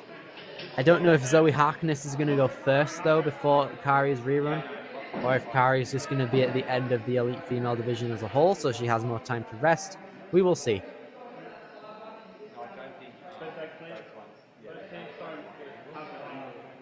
They're taking a look at the obstacle right now. Coming back to that poll that we gave out earlier about what the most challenging obstacle might be, we had 14% of oh, it's still going. We have 8 people currently voting. 12% of people say the spinning disc, 25% slackline, and 62% Cookie Monster. Seems pretty reasonable, Enzo. I think so. I think that's the split that I expected, but once again, we haven't seen the slackline yet, so it's that kind of a mystery right now. You know, we almost got to see it, but now we're not gonna yet until our next runner. So we're gonna have to find out how much that tilts and how much of a difference that's gonna make, because it was already a difficult obstacle as we saw in the amateur division, but now with that extra level of difficulty, I'm excited to see what it's like. Absolutely. Calvin in the chat says, I feel like a rerun is a nightmare enough. I can't say I could fathom a rerun straight after a course injury, which is a very good point. Running with an injury, maybe. I don't know if it was just like a temporal pain or anything like that. It might have been a long-lasting thing, possibly. We're not too sure as of yet. We will see very shortly with a few of the agility obstacles taken on in a moment by her. Billy, I don't know if you've ever had an ankle injury during Ninja, but it's always like, there's sometimes where it hurts initially and then it's fine, but I've had ankle injuries before where, oh my gosh, it hurts for days. So I'm hoping it's just one that hurt for a minute and then it's fine. Yeah, I've had not so much ankle injuries, but just foot injuries from like bending backward and forward a bit too much from landing awkwardly. That feels pretty bad for a couple of days. But I think regardless, an ankle is about the same severity, if not worse in some cases, especially because your ankles are very, very important in any sport, really, especially with the lower body. So quite the challenge if the ankle is supposedly injured like that. Absolutely. Especially, although it's an upper body oriented course, we see I think 3 or 4 obstacles that heavily include lower body. And that spinning log, we saw how much it spins now. It's definitely a lot harder. And Zoe Harkness is going to be taking on the course. Here we go. Our second place finisher at the Premier Series finals last year in the elite female division.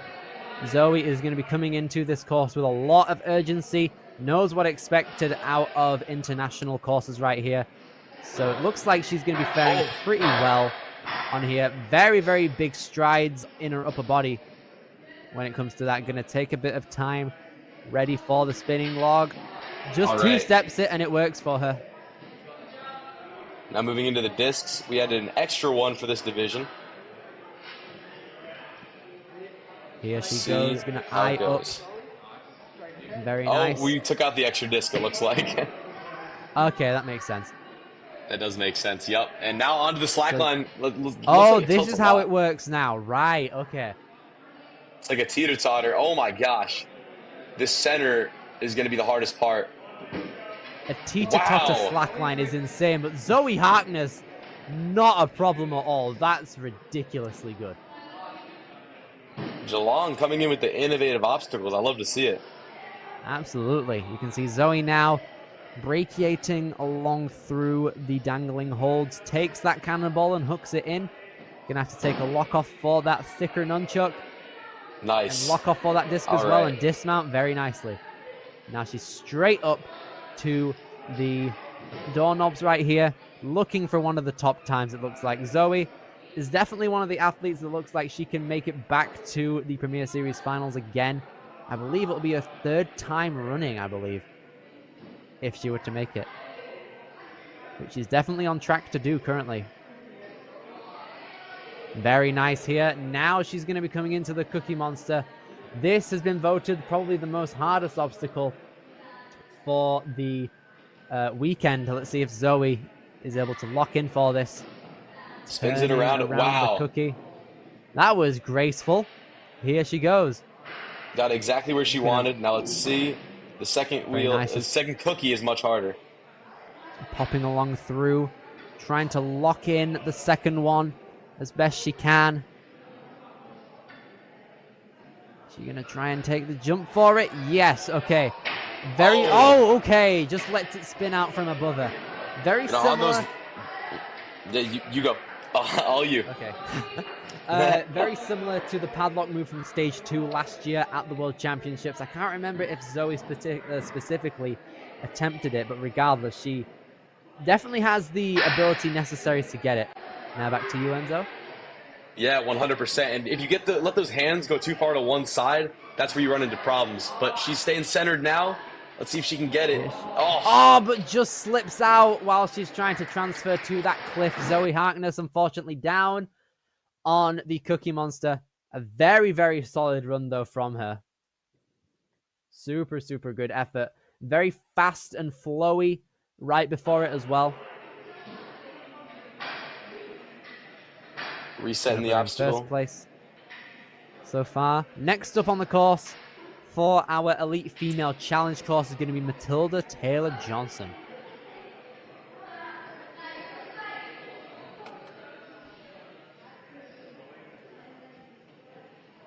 Matilda is a 16-year-old ninja athlete from South Australia. She comes from a background in competitive gymnastics where she achieved a few state titles before transitioning to ninja. She's had the opportunity to compete internationally at some championships, particularly in Orlando 2023 and in Anaheim, California 2024. Is what she loves most about ninja is the variety and the unpredictability. That's a word that we usually don't think of first off when ninja happens and is on the spotlight, but regardless, it's very unpredictable sometimes. And here goes Matilda. Yeah, I think one of the best things about ninja is every obstacle is going to be different. I have a lot of ADHD, so I think it's a great sport for me, you know? Because everything's always different. Brain's moving fast, just like on this obstacle. Very quick thinking. Absolutely. I share the same sentiment largely. Here goes Matilda taking the run up and nearly had the grab there. The bar impressively staying on the bat, staying impressively on the bar though, which is cool. Yo, this is a big jump. Matilda's got to get a huge bounce here. Let's see if she can get it. Oh no! Matilda just doesn't get that high of a jump. Smile still on her face though. Very, not very the run solid she effort wanted right there. But trampoline jumps can be very tough.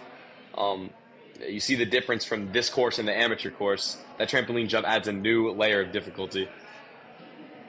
Absolutely, especially the fact that it's definitely a difficult jump, just in general, really. Even if you're just going from a trampoline to a bar, especially a vertical one. So taking a accessory with you, such as a bat, is definitely going to make things harder, naturally. Absolutely. And Millie Baker is up. Millie Baker, one of the most talented women in Australia in ninja. Coming out of Essendon, Victoria. Very, very fast, sprinting over to the second obstacle right here. She's looking for a top time as well, trying to match Zoe Harkness's prowess from earlier. Very large strides on the bat. You saw she landed on the side there, got it to the middle, gets through easily. Millie Baker moves on through. Nope, doesn't have the run-up she wants, it looks like. Having a run-up on mats like that definitely isn't the easiest. Nice. But there we go. Millie Baker gonna now move on through. And I like that she's not worried about rushing it. She didn't feel like she had it the first time, took a second, and then got it. So moving through to the wheels now, already on the second bar. Got to be committing to all of these moves. Millie Baker linking that disc dismount. Say that 5 times fast. Right? Here goes Millie Baker on the teeter-totter slack line. Nice. Very composed. That's the best we've seen. Millie coming in now. Capping all of the holds with her second hand as well. Just making sure, putting in that extra security. Now going to eject that cannonball and put it in. Very good. Just over 2 minutes left. I think the thumb placement on that disc just before you dismount is very important as well. Just making sure that you have the grip on both sides, over and under the disc too. And how is Millie Baker going to do? Coming into the pegs now, it looks like. Just over 100 seconds left, is on a good pace right now. 13 seconds ahead of Zoe. Big dismount. And takes a massive swing down. Very solid from Millie Baker.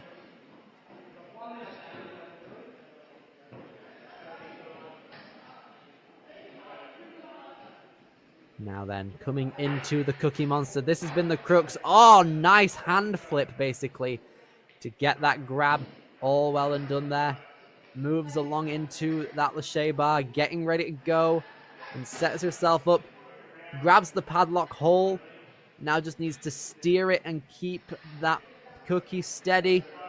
Come on. In order to drop down to those cliffs. Is the two-hand pot? One hand. One hand. Got to. Oh, no! no! Gotta, yeah, I was gonna say, gotta make sure that you're because your weight is being put on something spinning on one side where it's not 100% equal.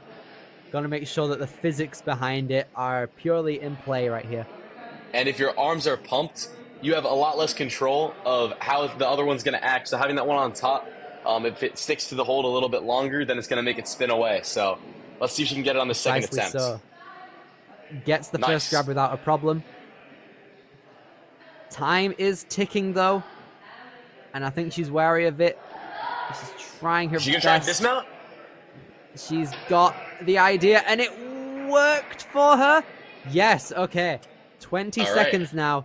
Got to use these discs, the reverse operation now, but with not a lot of time left.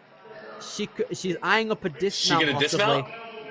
Oh my! Oh no! Unfortunately, no. You have to put a lot of weight on both of them. It looked like, and it doesn't seem like she's got enough time to do too many things.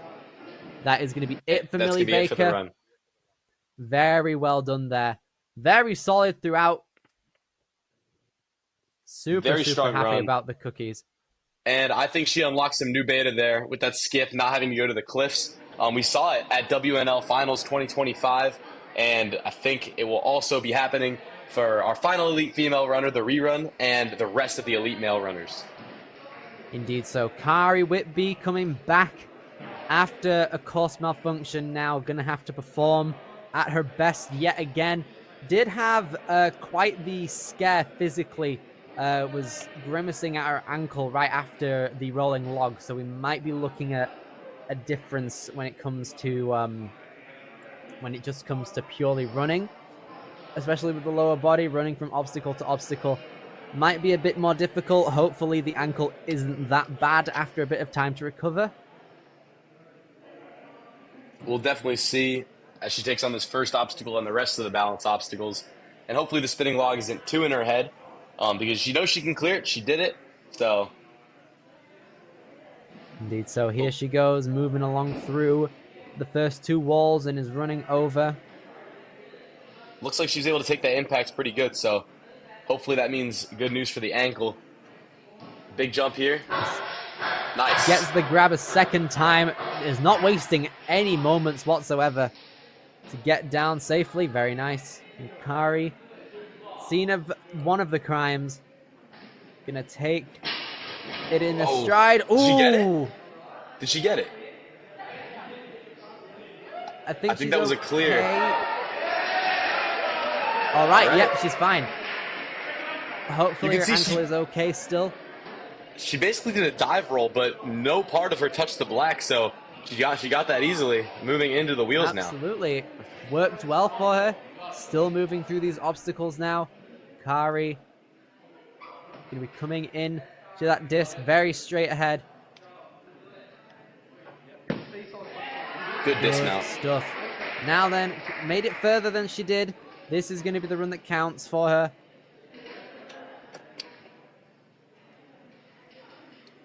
Coming into the tilting slack line.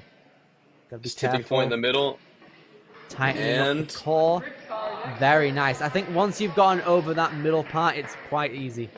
Yeah, I think the hardest point is actually initiating the tip in the middle, and then once you get past that, you just kind of move through.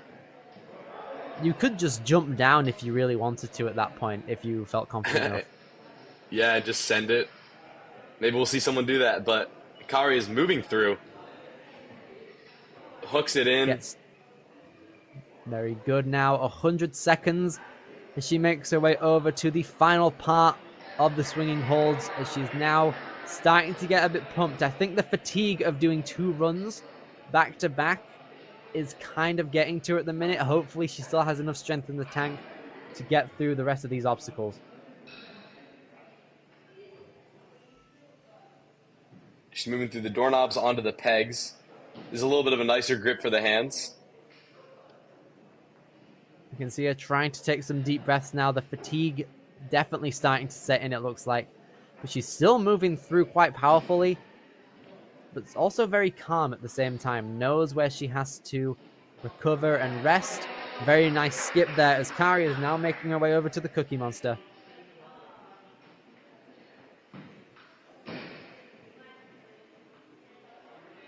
Here she goes. Taking on the crux obstacle. Backswing coming in now.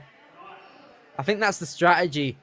As you are swinging up and reaching out for that cookie, you need to put the palm of your hand facing upward to then pull the rest of the cookie down. You can see her trying to strategize her way through the cliff version now.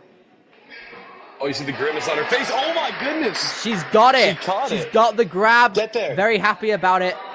And makes it down there. Kari Whitby puts herself into second place. But with 10 seconds left, she's going to give reverse operation a go. You can see the grimace. She's fighting right now. Oh, yeah, that's going to be it. Down. It looks like. Very well done. Super, super tired after that, surely. But it's very, very well done. Very, very good effort on both of the runs there. What a move on that spinning log on the replay. That was powerful right there. That might be the beta for some of our elite males, actually, if they don't feel that confident in just two-stepping it regularly. Just full-on dive roll it, because she dove onto it. And yeah, now we got our leaderboard. Tell us about it, Billy. Very, very well done to all of the elite females right here. I believe all of them, besides maybe Matilda, if it's not a, not particularly a, like an obstacle qualifier situation. I think all of them have qualified for Premier Series finals. Millie Baker taking the top spot, getting to Cookie Monster with a time of 3 minutes and 8 seconds. Kari right behind her. Zoe Harkness as well.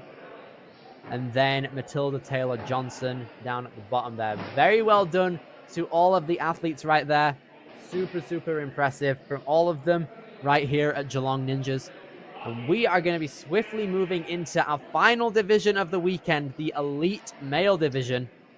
All of these guys got buzzers on the placement course. Yaiji, who is going to be starting out, though, was the slowest. So possibly going to have to pick up a bit of the pace here on a longer course with a very demanding time limit. 100%. This is going to be a good run, and I'm excited to watch it. I'm excited to watch all these runs. But Yaiji is stepping up. Maybe getting some last-minute tips, and then he's ready to go.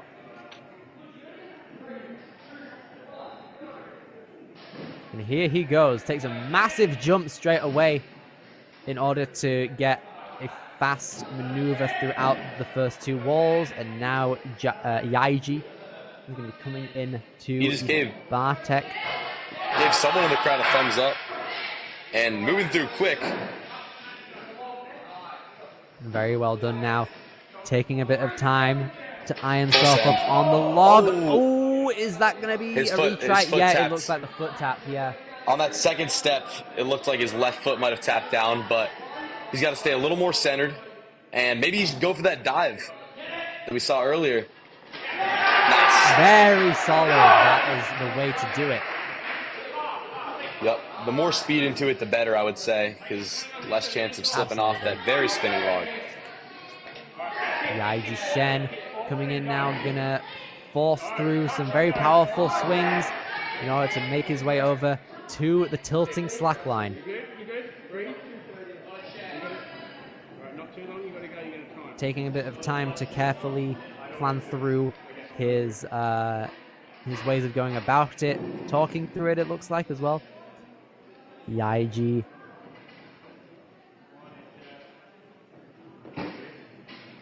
There he goes. Very solid all the way through. I think he knows that this course has a very demanding time limit. All of our women who made it over to the Cookie Monster and cleared it timed up, and I think Yaiji is looking for that buzzer. So he's powerfully trying to make up a lot of time here. Gets the hook on. Now a minute 50 coming into the disc.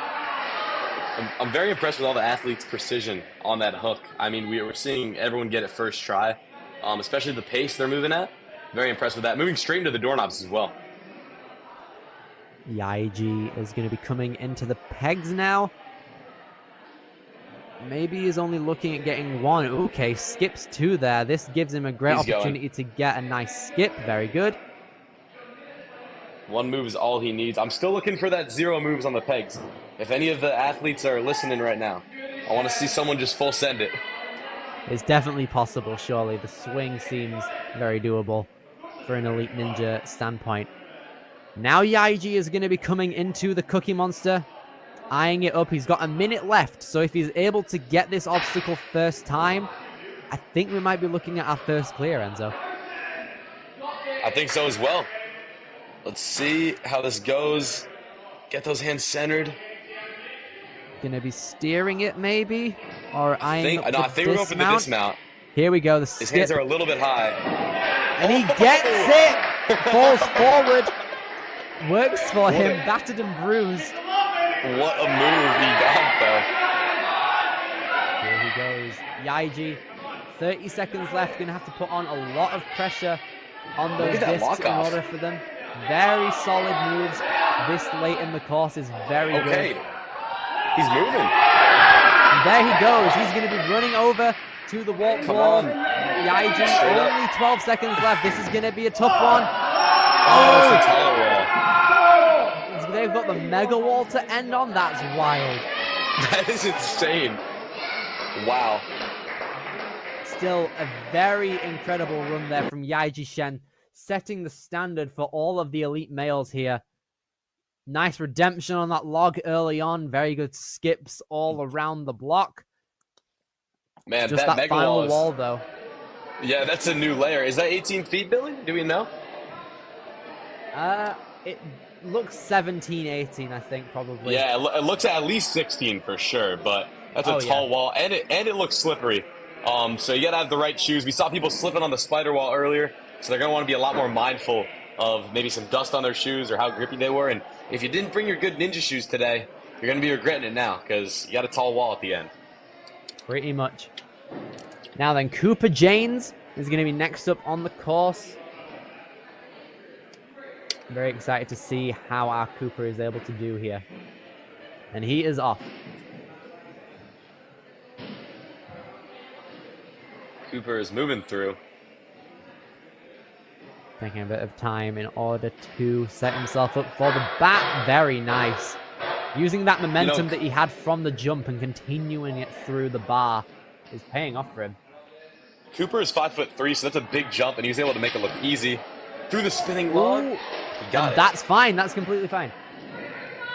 We just got word that that warped wall at the end is actually 15 foot, but when you factor in how slick it is, it might as well be 18. Chris Wilczewski, Got it. 2025. There we go. Thank you, Chris, for the information. Here he goes. Cooper, 35 seconds ahead of Yaiji to this point as well, so he's very fast. Running across the slack line, but doesn't make it to the end. Gonna give it another try. I think the slow approach is the way to go there, Billy. He's moving fast right now, but when you run across the slack line, that tilt is so much impact. He's doing it again, though. But he makes it. There he goes. Works for him. Honestly, he just made me eat my words. All credit goes to Cooper on that one. Truly so. Cooper has been doing Ninja at Geelong for 5 years, twice a week. His favorite obstacles are salmon ladder. His current record is 22 rungs in a row, which is crazy. He finds the sport very fun and challenging, but enjoyable and also rewarding. It's a great way to describe Ninja. Cooper now making some consistently fast moves on the doorknobs, and now he's coming into the peg. He's going to move a couple of them. It looks like he's got time to play around with it if he's not comfortable with going for a massive skip. You know, you see these lock-offs. If you see him make it to that 9th obstacle, I think he'll be able to complete it. Because he's still got plenty of energy right now. As long as the cookies doesn't take too much out of him, because he clears this obstacle. Very true. Nearly a full minute in front of Yaiji to this point as well. Wow. Gonna try and turn the cookie around. Almost went for that grab. Okay, very nice. Nice. Puts the hand in the correct slot now. Gets over to the bar. Now, how is he going to try? Okay, gets the grab. Is going to turn it around. Going to steer the cliffs towards himself. And then drop down, locks it in. Now Cooper Janes almost certain for that dismount there. Very good. We could be looking at our first clear, Enzo. We very well could. He's got lots of time left on the clock. But as we said earlier, height could be a challenge on that warped wall. We're hoping his shoes are going to be able to stick. I think we saw him slip a little bit on the spider wall earlier, so he's got to get through this first, and then we'll see. All right. You can see him putting a lot of pressure, particularly on the edges of it. He's not digging his hands too far into the circles. So he's able to have a stable approach within the obstacle. And he gets the grab. Now Cooper is going to have to quickly probably rub off his shoes and then make it to the mega wall. Oh, but he's not the tallest. Gonna give it more goes though. Got to keep on stepping up. That is one tall wall, and you can tell that is a very steep curve and it's slick. So kind of a triple whammy here. Ooh, that is tough. That is going to be it for Cooper James' run there on the challenge course. Very, very well done though to Cooper.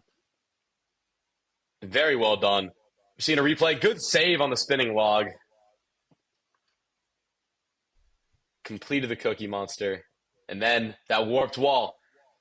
Who's going to be the first to break through, Billy? Who is going to be the first to break through? We have 5 different people for who it could be right here. The first of which that are going to be taking on the course next is going to be Mac Everingham. Yep, and we saw Mac have a solid run in the qualifying, in the placement course, and I'm very excited to see how he takes on the challenge. Coming out of Arundel, Queensland, right here. Going to be a very exciting run for all of these guys. Just getting some last-minute clarifications before he is ready to go.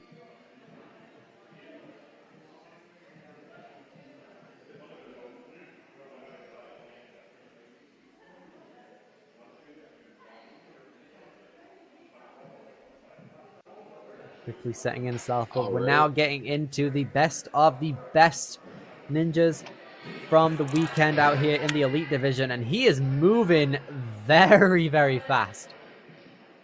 Yes, he is. He's setting that pace. Wants to get through this course quickly. Links that dismount. Also looked at trying to dismount earlier, it looks like, but Mac one-steps it. There we go. That's the type of technique I like to see. That's probably what I would try and do.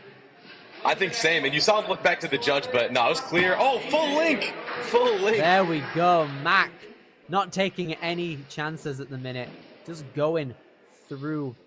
But now has to slow down a little bit to compose himself for the slack line, which he's doing okay, crossing his legs pretty well. He's wobbling, but he's moving and he's got it, it looks like. Nice. There he goes. Now then here. All right. He's gonna have Onto to the take holds. gonna have to let go of the acceleration pedal just for now, so he's able to smoothly make his way through these holds. And Mac is just looking locked in right now. Precisely so. Mac really wants that top time and maybe a clear. I mean, everyone wants a clear, but with that warped wall at the end, it's definitely going to be hard to tell. But Mac looks like he's got the power and the prowess for anything at the minute. Come on, Mac. Let's see this dismount right here. Yup, he's going for Looking it. for it. Very solid there. Kept the first peg in its first position. Now going to be chalking up, ready to go for the Cookie Monster. Just under 2 minutes remain. 26 seconds ahead of Cooper to this point as well. Wow. Gets his hands in the slot, continuing his momentum from that swing. See if he Gets goes on for the the dismount padlock, here. I think he will. lowering down. Easy. Ooh, very solid. Yeah, he made that look very smooth. That's a hard dismount to do. If anyone watched the WNL 2025 championships, you saw a similar dismount, and that is a tough move. But he's moving through this obstacle very quick as well, and with a straight arm technique. I mean, that must work. I mean, I think regardless if you're locking off or going straight arm, a lot of weight did you see that is save? on there, but he's so close there. Oh my goodness. Did you see that save? Oh, I hope we get that in the replay, but let's get this warp wall first. Come on, Mac. Got to Power. take a bit of time to get ready and just keep stepping up. Oh. Oh, it's very slippy though. Might want to just rub off your shoes to make sure everything's okay. Might need to say a prayer at this point. Come on, Mac. This wall is slippery. I wonder... Oh, come on. Trying to run up to the heavens. Oh. Nearly had it. Mac, you are so close. Push. Gonna take a bit of time here. Everyone He's watching got this 30 right now, I want to seconds. hear "Let's go, Mac" in the chat. Come on, 30 seconds. Here he goes, running up. Gets it! Oh, no! So Fingertips close. are right there. His Oh. shoulder as well is looking a bit worse for wear. He's got 15 seconds. I think he might as well give it another try. Come on, Mac. No, dude. Super close. Looks like he may have injured his elbow on the way down there. Or not his elbow, his arm. Yeah, his shoulder, he's grabbing it. Oh, he was so close on that grab. I wonder if he might have, hopefully not dislocated anything, but yeah, let's watch this replay. Very solid. Very smooth from dismount, basically yeah. every obstacle, and a very good effort on the wall, even after that shoulder mishap. Very good stuff there. With that, we are now coming into our final 4 athletes after Mac right here. The first of which is going to be Isaac Moody. You know, I love seeing all these city and street names because in America, all the street names are boring. Yeah, same here with England. We've got Beaconsfield Upper. That's crazy good. And Right? I speaking live of on- crazy good, Well, actually, I'm not going to say what street I live on. Anyway, yeah. all right, Isaac coming in now. Gonna come along now. Smooth. Very solid there. It seems like everyone who's two-stepping the log has to quickly move their feet in order for their feet to just truly not just slip off. Yup, and Isaac's taking one backswing here to be safe. Smooth, straight out of there. Gonna move on to the slack line right now. 2:50 on the clock, making very good time so far. A bit wobbly, but it looks like Ooh. his core is still engaged. Is he- can Oh, make his what a way down. save! Yes, very What good a there. save. That is a All of his difficult weight- position to save yourself. Yeah. All of his weight was going to one side, and he was able, I think the slack line tilted right when that happened. He's able to get out of there. So, very good save. Locks in that cannonball to hook. Now locks off on that nunchuck. Not as much as the other athletes, but he's still Very smooth, Isaac. Now coming into the doorknobs. I gotta be honest, it looks like he's just taking a stroll in his local park. I don't even see Surely. any grimace on the face. He's just moving. He's preparing for the harder obstacles later. Absolutely. He knows what's next. He knows what to prepare himself for. So I think he's trying to use as little moves as he wants to in order to save as much energy for the last 3 obstacles because they require a lot of energy. They do. And this is one of them. The crux we've seen today, we've seen some people figure it out in the elite division, which isn't a surprise, but will Isaac also be able to figure it out? Oh, he's opting to turn it. Here he goes, gonna give it a try. Ends up Is he going gonna for the go grab. for the early dismount or the intended fashion? It looks like he's going for I the think dismount. Yeah, okay. He touched the hand. No, dude. Oh, that's actually really sad now. I think his hands were too high, so he couldn't really duck under the wheel in time. Yeah, I think if he just does that again but moves his hands around the middle of the wheel, then I think he'll be okay. Yeah, and that is very risky because if you go too low, then you lose your grip, but we'll see if Isaac's able to do it. Turned it the other way. Very interesting. Now he's going to move along to the second cookie. You know, Come with on, all this Isaac. cookie action, I'm getting really hungry. I know, right? Me too. Let's see if Isaac can clear it though. Oh, no, not again. Oh, wait, I no, he think did got make it. He did. He got it. Okay, Yeah, he got it. okay. He was in front of the platform that time. I Yeah. thought his left leg, like, followed the back corner of the box, but nope, he's all well and good. Cookies and donuts back to back. I might have to DoorDash something after this, Billy. Bro, please. I don't care if it's nearly 5 a.m. for me. I'm still going to go. It's coming up on midnight for me. Got to get that midnight snack, but let's see if Isaac can clear the donuts. Guys, if you're in the chat, let me know. What do you guys like more, cookies or donuts? Personally, I'm more of a donut guy, but that's just me. Let's see if Isaac can get it. Very nice All right. there. Now it's time for the wall. Come on, Isaac. He's only got 10 seconds. He's got to run up it. No! Might as well more, rapidly one go more. back up for it. Come on. Come on. Oh. No! Super close. That's going to be it for Isaac Moody. You know, Billy, I love this course because seeing the warped wall as a crux is something we haven't seen in a while. But with how tall, yeah. steep, and slick this wall is, it's kind of bringing me back to that old school ninja vibes, you know? I love it, me. I mean, we usually have the warped wall in a lot of courses out here in the UK. So I'm happy to see that another country has decided to go this route as well. And it's doing a very good job. It's making mincemeat of our athletes right now. But we have 3 Absolutely. more people who might be able to clear. Billy, I hear that British slang coming in with the mincemeat. Don't even know what that is. I couldn't tell you. I didn't even know it was British slang. I've just heard it everywhere. I don't even know if it's slang, but it's definitely British. That's all I gotta say. Actually, yeah, I remember where I first And heard Luke's it. It taking was off the British. course. It is Here British. he goes. Coming out of Melbourne, Victoria. He is quickly making his way over. Going to start at the trampoline, actually, instead of getting a run-up, which is working fine for him. One of our And- taller athletes, it looks like, has quite the wingspan. we saw- Hopefully that can work we on a few saw him- obstacles. oh. Whoa! Okay, then. He didn't touch down. That spinning log as a third obstacle it made for some crazy moments today. Real. Okay, wow. Very smooth. See if he can lock in the slack line. Nice. Now moving on to the cannonballs and nunchucks. He's got to hook this one in. We've seen everyone get this first try, and he's got it as well. Here goes. Now one more Luke. grab. Yeah. Yes, Nice. very good. Now then, 2:20 coming into the doorknobs. Very solid run so far. Hasn't used any retries as of yet. You know, Billy, Luke is a very tall athlete, so if he's able to make it to the warped wall, he could be our first clear.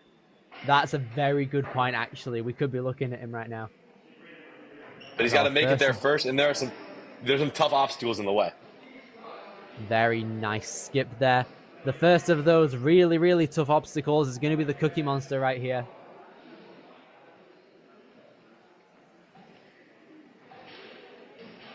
Nice grab. That's that wingspan. You can see it there. Here he goes, Luke Schmitzer getting that second grab. He's even in the middle of that cookie, and he makes the grab. Good. Made it look easy, honestly. And he's got Really two good. obstacles to go. And I know he can clear this one. We'll see if he opts for the lock-offs or the straight arm technique. But that warped wall is going to be the real decider.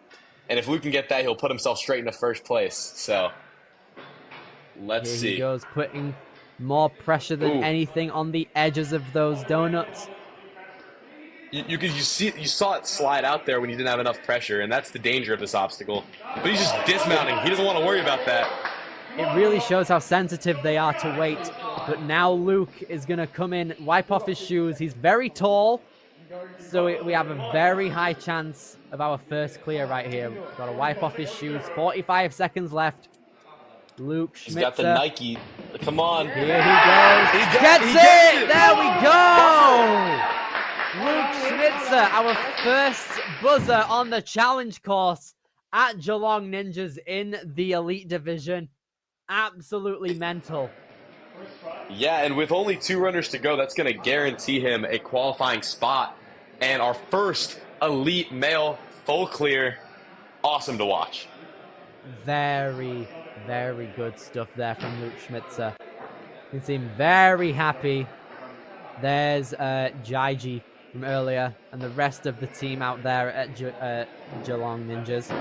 Super happy well. we finally got a buzzer. Oh my gosh.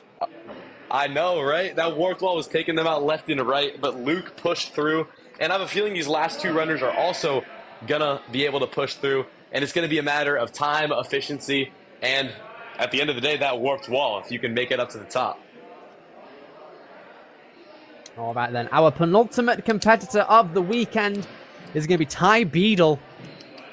Put up an insanely fast time on the placement course. And he's putting up insanely fast times on the first couple obstacles right here on the challenge course. Small little run up there to the bat, very fast, and immediately dismounts. Easy, and then 1 step. That has to be the smoothest we've seen that done all day, honestly. That's the technique. I love it. Link this dismount. Ty has a great pace right now. Very stable, but wobbling, but he saves it. There we go. It's that one tipping point. If you can be centered on that tipping point, you're going to get the obstacle. Absolutely, you're golden. You can see him trying his best to dangle the arm that he's not using to try and save the smallest bits of energy he can. Gonna match there, pull back, and he's out. Gets the grab, very good. Okay, now coming into doorknobs, about 6 seconds ahead of Luke to this point as well. Here he is coming into the doorknobs. Okay, he's switching his hand. Let's see if he goes for a skip here. Gonna make a couple moves. Taking a bit of time there. He's eyeing up the dismount platform now and swings down successfully. All right, Ty is right on Luke's pace. Up to this point, he's 3 seconds slower. So he's right there. It depends on how fast he gets through these next few obstacles and eventually up that warped wall. But right now we're on Cookie Monster, and he makes that first grab very nicely. Very nice. Forces it down in order to save a bit of time, it looks like. Now Ty is going to eye up that skip, duck his head. Very nice. Nice. He put his hands pretty close to the middle there, which is very risky. But that made the skip a lot easier. He was able to see the dismount and go for it. Absolutely. He considered putting that first donut in the second pipe, but he's like, nah, I'm going to play it safe. I got time. Here he is now. All right. Pressure on the edge.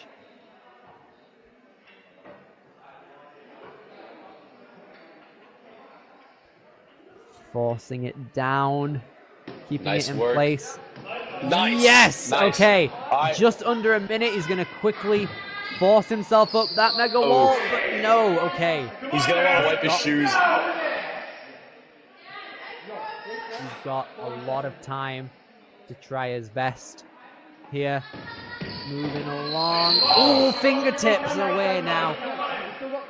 That's probably going to take him out of the running for first place, but you know he wants to move into second.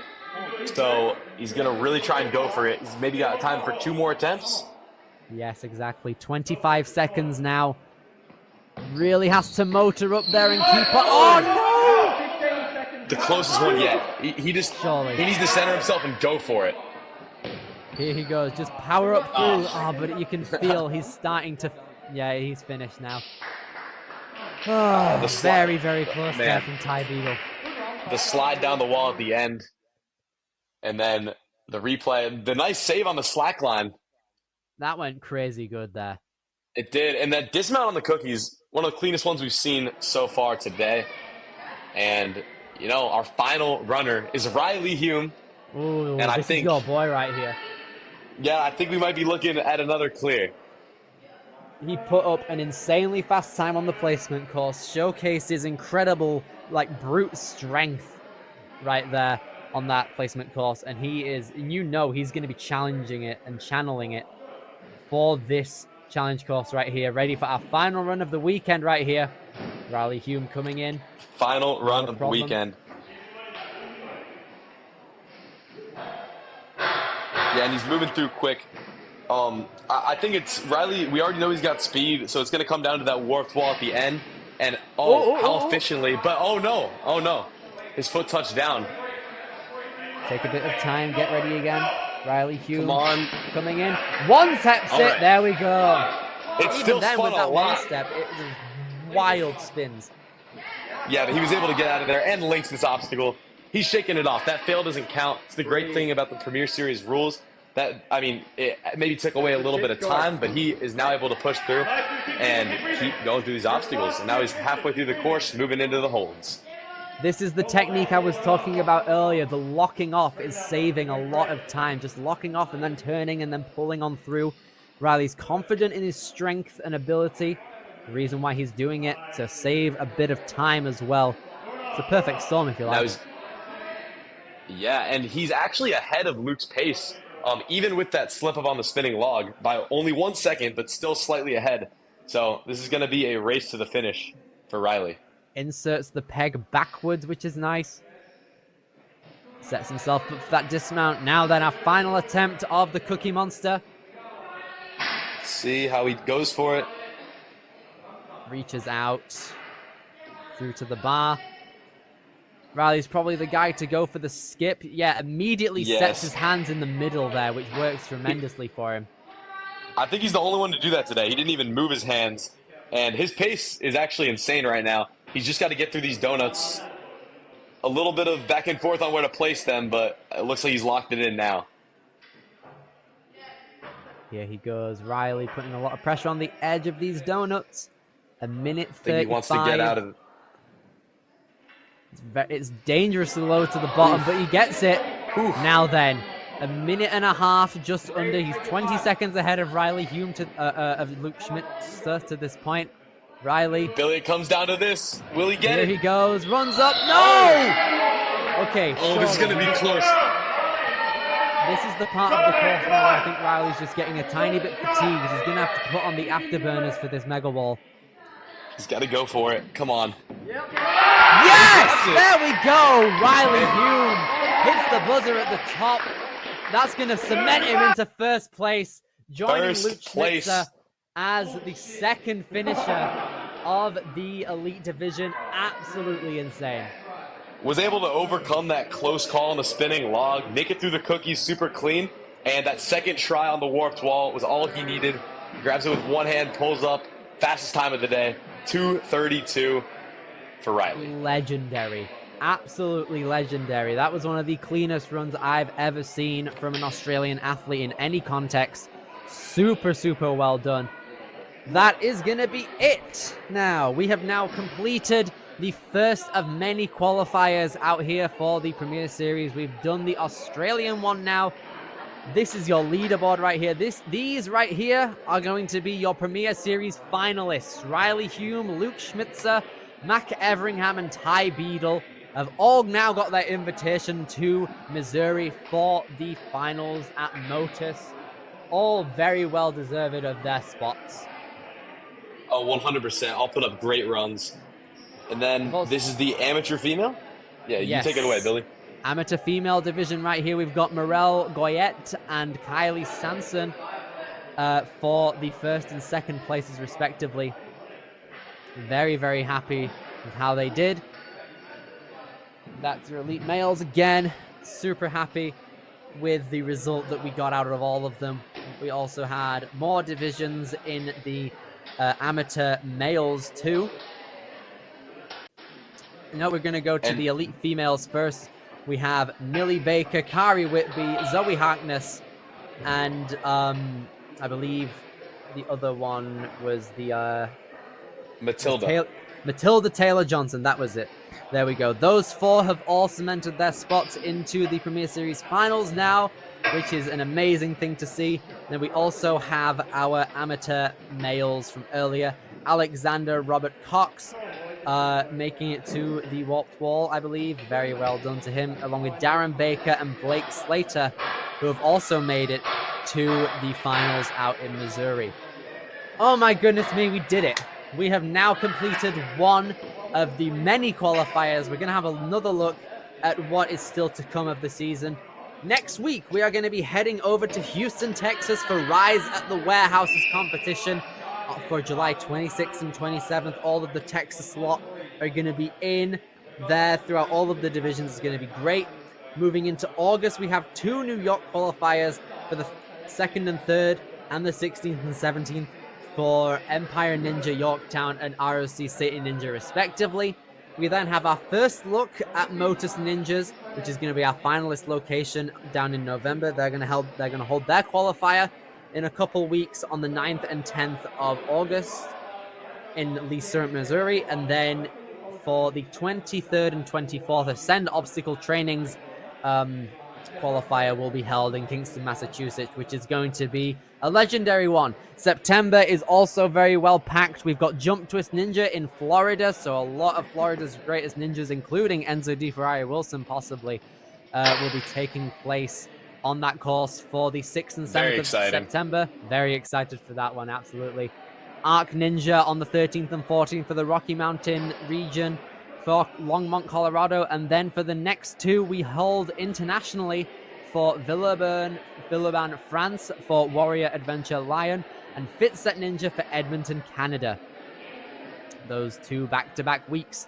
October, 3 competitions. We got the Iowa Gym in Ninja U, which is going to be great to see for the first time in Premier Series, and then a classic Life Force Ninja with some of the best courses you will ever see, and then Dexterity Depot, courtesy of Matt Bradley, the course designer for the last 2 World Championships in Camp Hill, Pennsylvania for the 26th and 27th. And then ending it in November, we have our final qualifier in True Function Ninja Training Ground for 1st and 2nd place in Swindon, UK. And then a couple weeks later, we head over to Motus Ninjas again in Lee Summit, Missouri for the World Ninja League Premier Series Finals for Season 3. It's going to be absolutely insane. All of the qualified athletes that we have seen here at Geelong Ninjas has been amazing. Thank you so much for Geelong Ninjas for helping us out and holding the very first qualifier. Enzo, what are your final thoughts? Man, that was a great course. I loved seeing a lot of those obstacles, bringing back some old school stuff, bringing back some, adding in some new school stuff. It was a great course. I'm very excited for the rest of the season. You're going to be seeing me and Billy back for the Elite Division at a lot of these comps, so get excited. And this is only the start of this Premier Series season. Everyone needs to get so hyped. It's going to be the best. It is going to be the best. I'm very excited for where the rest of the season takes us. From Billy Dixon and Enzo Di Ferrari Wilson, we have been your commentators for the Elites. We will see you next time. Take care. See y'all later.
Bye.